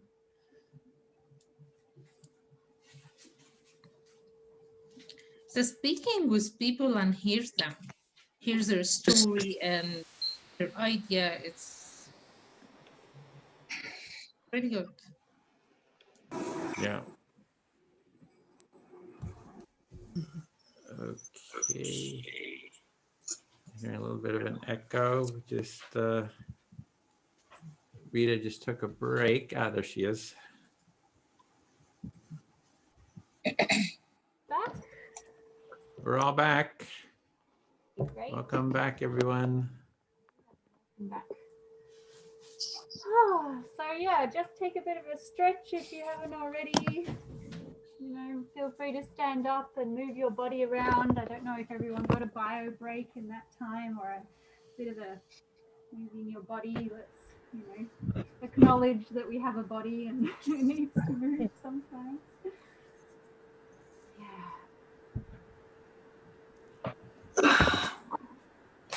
So as we settle back in for our final round together, we're just going to have some space to share what that was like for each of us. We're going to maybe have about 30 seconds or so each. Just to bring back some learnings from that circle, those breakout groups that we had. It's always lovely to hear some of your takeaways. I guess specifically, it would just be good to hear how one of your values related to the culture of empathy, or anything like that you'd like to bring back from the breakout groups. What sort of stood out for you that you want to take away with you from your groups? So Rachel, do you want to go first? All right. At one point, what came to me was this image of wearing this empathy cape and going forth into the world and bringing empathy. And that brought a lot of joy, inspired by Edwin's t-shirt there. So that was kind of really powerful, this sense of, or a calling to bring empathy into my everyday world and bringing it out beyond this structured empathy circle space, and kind of an inquiry into how that can be done, and some of the challenges around that, and some of the excitement or possibilities around that as well. Thanks. Mona, what about you? What's one takeaway? I think in the beginning I talk about my value, how it's caring about people and try to help them and have give them equality. And this is always going with Empathy Circle, give them a space to speak and just fully hurt them, and this is a very good way to show caring and help them. Thank you. Sally, what about you? How did one of your values relate, or what would you like to take away?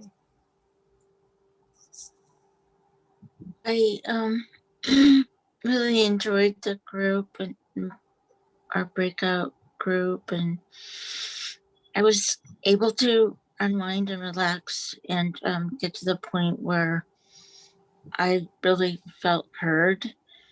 And one of my takeaways is that, like, if you're at a dinner with a whole bunch of people, there is a lot of competition. Everyone wants to be heard. But in an empathy circle, you're given your safe space for 5 minutes and you can share uninterrupted, and then the other person gets their safe space, and it kind of moves into a different kind of thought structure. Yeah, totally. Thank you, Sally. Jen, what was your takeaway, or how did one of your values relate? Oh gosh, the takeaway is so much. I mean, it was a really rich conversation that we had. I mean, it built on, you know, all of our speaking built on each other's.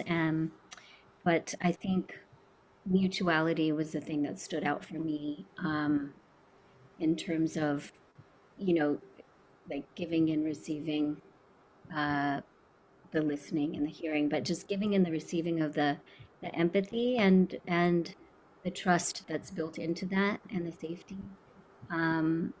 It just was very palpable. Thank you. Maria? I really enjoyed our session.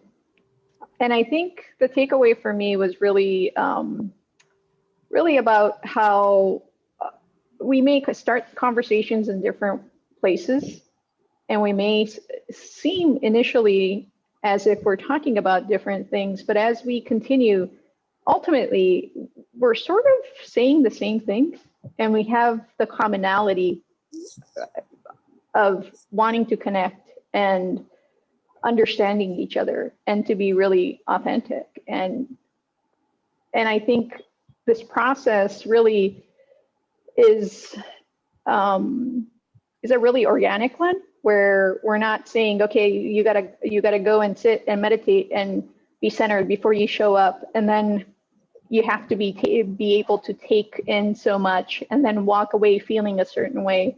It's sort of, you just get to not discuss the theory, but really practice the experience. So I very much appreciated that, and all the people in my group. Sorry if my microphone is a bit soft. It's just, I have an issue that I'm yet to solve. So I'll try to speak up a bit. Thanks, Maria. What about you, Faustina?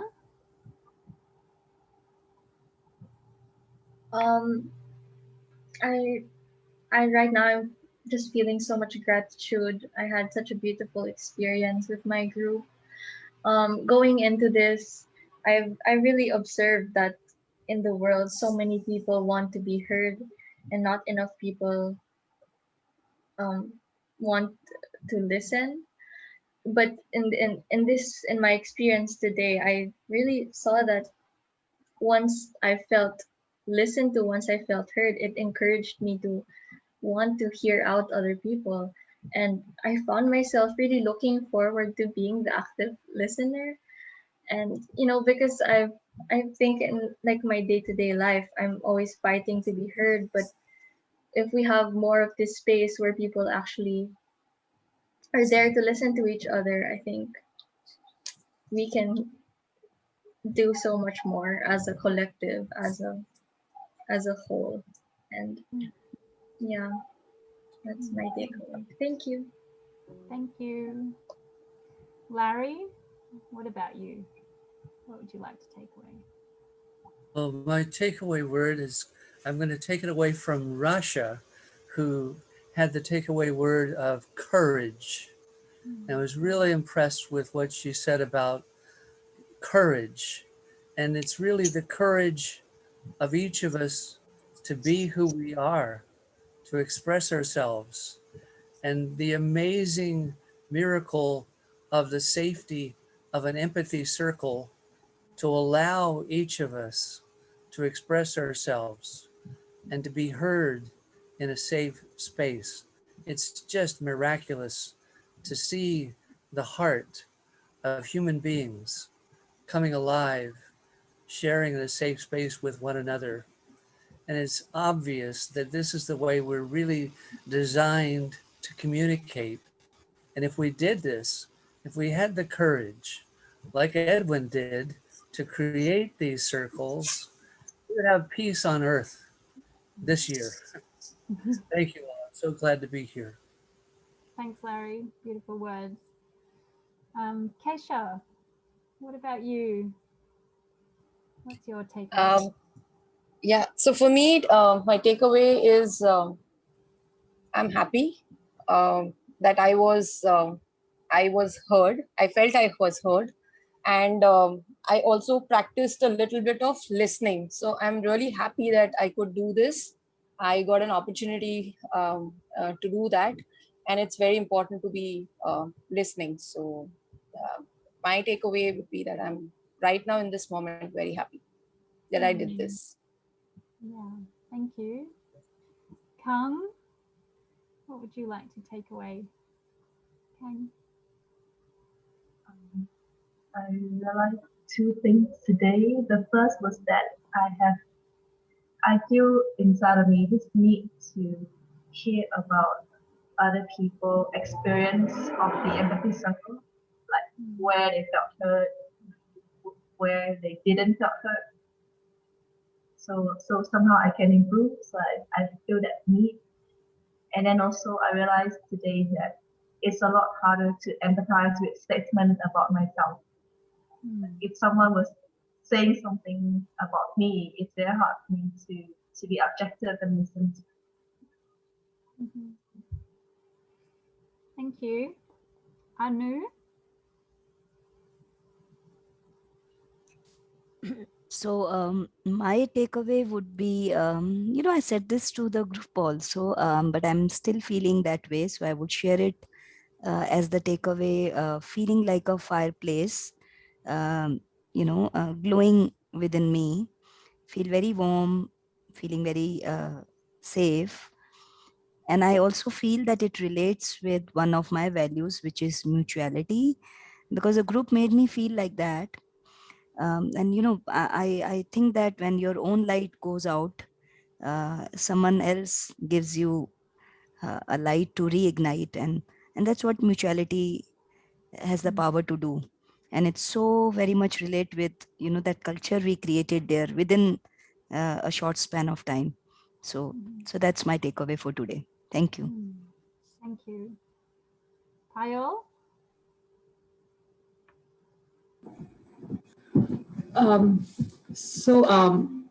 In the process of the circle, I was able to look at what is my internal process of listening. And that was very helpful for me. I was able to see how am I listening, what are the internal chatters, and not once, in so many listening moments.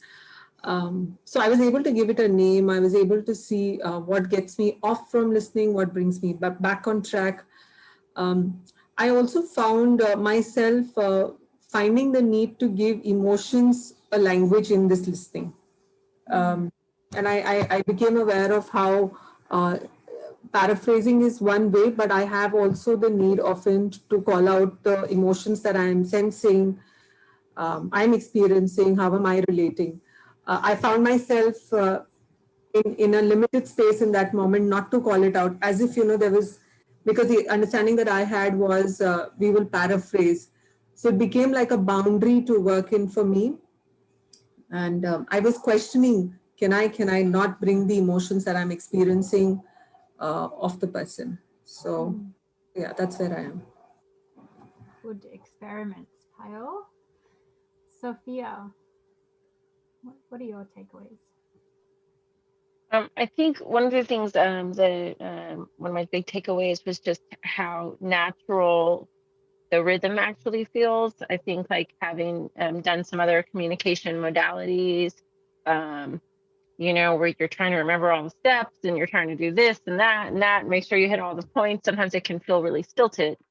And and sometimes trying to do that, like I have found myself not for actually forgetting how I was going to respond or what I was going to say or how I was going to try to interact with what somebody was saying. And so I've always had I had a kind of fear going into it that like it would get to be my point and then I would have forgotten, you know, what my emotional response or words or thought responses were. But I found that actually when I was that didn't happen, and that it actually did just kind of flow naturally and feel like it had a rhythm that didn't feel stilted and didn't make me didn't lose track of the conversation. It wasn't just odd silences when the torch was passed. It was like the conversation just flowed, and that was really exciting.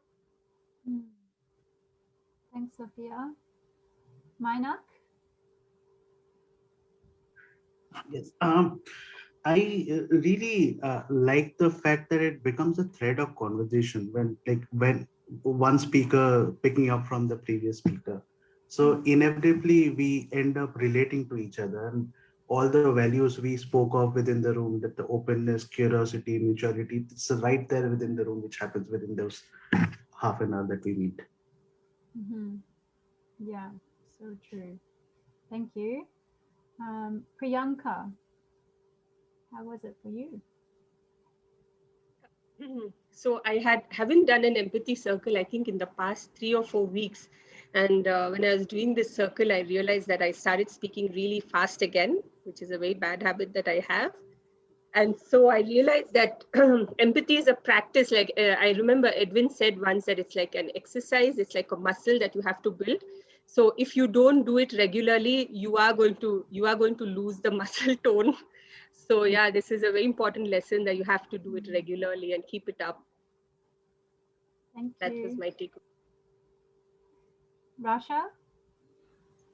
Yeah, so I would say the two things that stood out for me or what spoke of the breakout room that I was in. It was connection and safety. I mean, I felt that through the conversations, we built such a deep sense of connection with each other, and there was so much safety that, like Maria and Sophia and Larry, I think all three of them brought up, there was this sort of safety, like, you know, and even though some of us arrived with questions and, you know, whatnot, but we were able to be there for each other kind of and push through. So that was beautiful. That was a beautiful experience. And I kind of got reminded several times of something that Bill, one of our trainers, said in one of the previous empathy circles. He happened to say that every time you listen to a person, you're making the world a little better, right? And that always resonates with me. And today, when many of you were talking about the importance of feeling heard and being heard and how important that is, and you know how much there's a lack of it in the world, I couldn't help but remember what Bill said about that, and that I truly feel that if you listen, you are paving way for a better world. So yeah, thank you. Lovely to hear what all of you have to say. Thanks, Rasha. Lizzie, what are your takeaways this time? I just loved the way that we all talked about our values, but then what was so moving, and I can bring tears to my eyes, is how profoundly sensitive and tender the people were in my room, and it was exquisite, and it was like an unspoken value or an unspoken, because we're not aware of that in ourselves, or people aren't aware of it, and it was exquisite, and it just kept building and building, and it just felt like in people's realness and vulnerability and tenderness, the truths were extraordinary that were being spoken, you know, by every single person. It was really moving, and I'm really grateful. So thank you to people in my room. Yeah. Thanks, Lizzie. Leona, love to hear from you. Yeah, what really stood out for me was just how deeply connected we can get with people we've not met before. And then it just brings a lot of trust and faith back into my system that, you know, humans can get on. You know, and I like that, having that reminder and that space in my life. Thanks, Leona. Edwin, what do you take? Yeah, I enjoy hearing all these different values and sort of the exploration of how they relate to each other. That we had trust, we had connection, we had collaboration, care, safety, love, and you know, how do they relate to empathy and to be able to. It helps me to be able to talk to other people about what we're doing. So it kind of builds a map. The other is I get so inspired by hearing the stories. Several people talked about, oh, I started doing this with my husband or with my kids, and suddenly it just had this really profound effect. And my husband is saying, oh, what's going on here? This is really good. I haven't been heard like this before. So it's just very inspiring to hear those, you know, constructive, positive. I mean, it's so much better than all the negative stuff we hear in the world. And the third final part was just that it seems that the empathy sort of uncovered, or with this, we sort of uncover what's already naturally there. It's kind of like uncovering a natural spring. It's not like we're building much, we're just kind of uncovering that natural human quality. So yeah, so those are 3 takeaways. Thanks, Edwin. What really landed for me was like the layers of this work. It's so when we set an intentional space like this online or in person, it's, you know, it's so whether it's with strangers or you know, with people that we know, that's sort of what we're learning and practicing here, and that there's sort of an ease to that because there's an agreement to come together and be in this way. And the 2 other ways that this kind of listening happens with, you know, family or randomly on the street with strangers, that can be a little bit challenging, you know, because you have to kind of slip it into conversation, and there's not always an agreement, and it's not returned. You know, the empathic listening may not be returned. And also I might have my own emotional trigger to kind of like deal with in that conversation. So, you know, just acknowledging that there's these different phases and stages of learning to take this out into the world, and having an intentional space is different to, you know, inserting it into everyday conversation, and that, yeah, that this can start at as a process at the mental level, but then for me it also needs to be on the emotional and intuitive level, and that also just comes with the practice of it. So yeah, those were my takeaways. So I'm going to hand over to Leona now to wrap us up and let us know how we can take this out into the world a little bit more before we come together next week. Thanks, Rita. Oh, such a delight to hear how it's been for everybody today. It's just, well, that final settling. So one of the things that we would encourage you to do between now and next week is partner with somebody in this group, and Edwin's going to send out an email, and you'll be, you know, matched, just randomly matched with somebody in the group to just have an empathy buddy session. And that speaks to the kind of mutuality moment where you work out how much time you have, and then you share that time between you to deepen your empathy skills, deepen your listening skills, and also to explore what's going on for you. Part of the email will include some information, a link to some information about what empathy buddies are and how it works and so on. So if you're curious, if you haven't had an empathy buddy experience before, you can follow that link and just get some information about that. So one of the benefits of developing an empathy buddy network is, as you go on to facilitate empathy circles, it can be so sweet to have somebody you can call and say, can you listen for me? And then to have a sharing and support with each other. Next week, you're going to be playing in the space of the process that Lizzie took you through today, which is how to describe the structure of an empathy circle, how it works. So you can see that on the web page, but you can also just think, how would I like to describe this to the people I'm likely to take this space out to?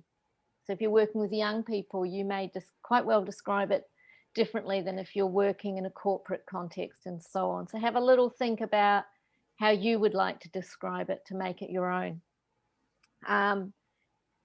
And just as we start to wrap up, it might be fun to type into the chat a feeling that you're going away with, or a feeling that's really resonating in your system right now, just a single word of a feeling. Like so for me, I'm going with warm still. And just as we start to depart, just really noticing how people are feeling as a result of being here and sharing today, and that whole being together.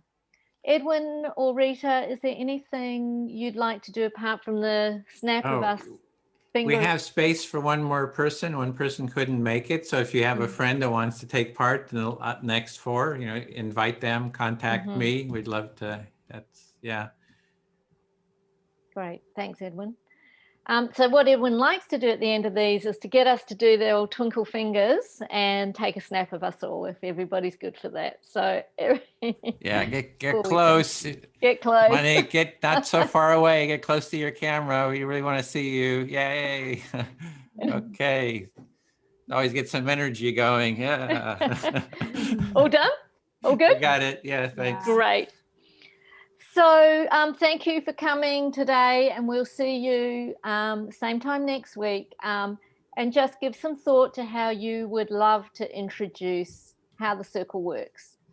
And we'll play in that space. There'll be a feedback form, a link too. It's in the chat too, but I'll email that to you if you can fill that out about your experience too. Yep. Great. Feedback is welcome. Yep. So. Okay, everyone, we'll stop the recording and let you go on to your line.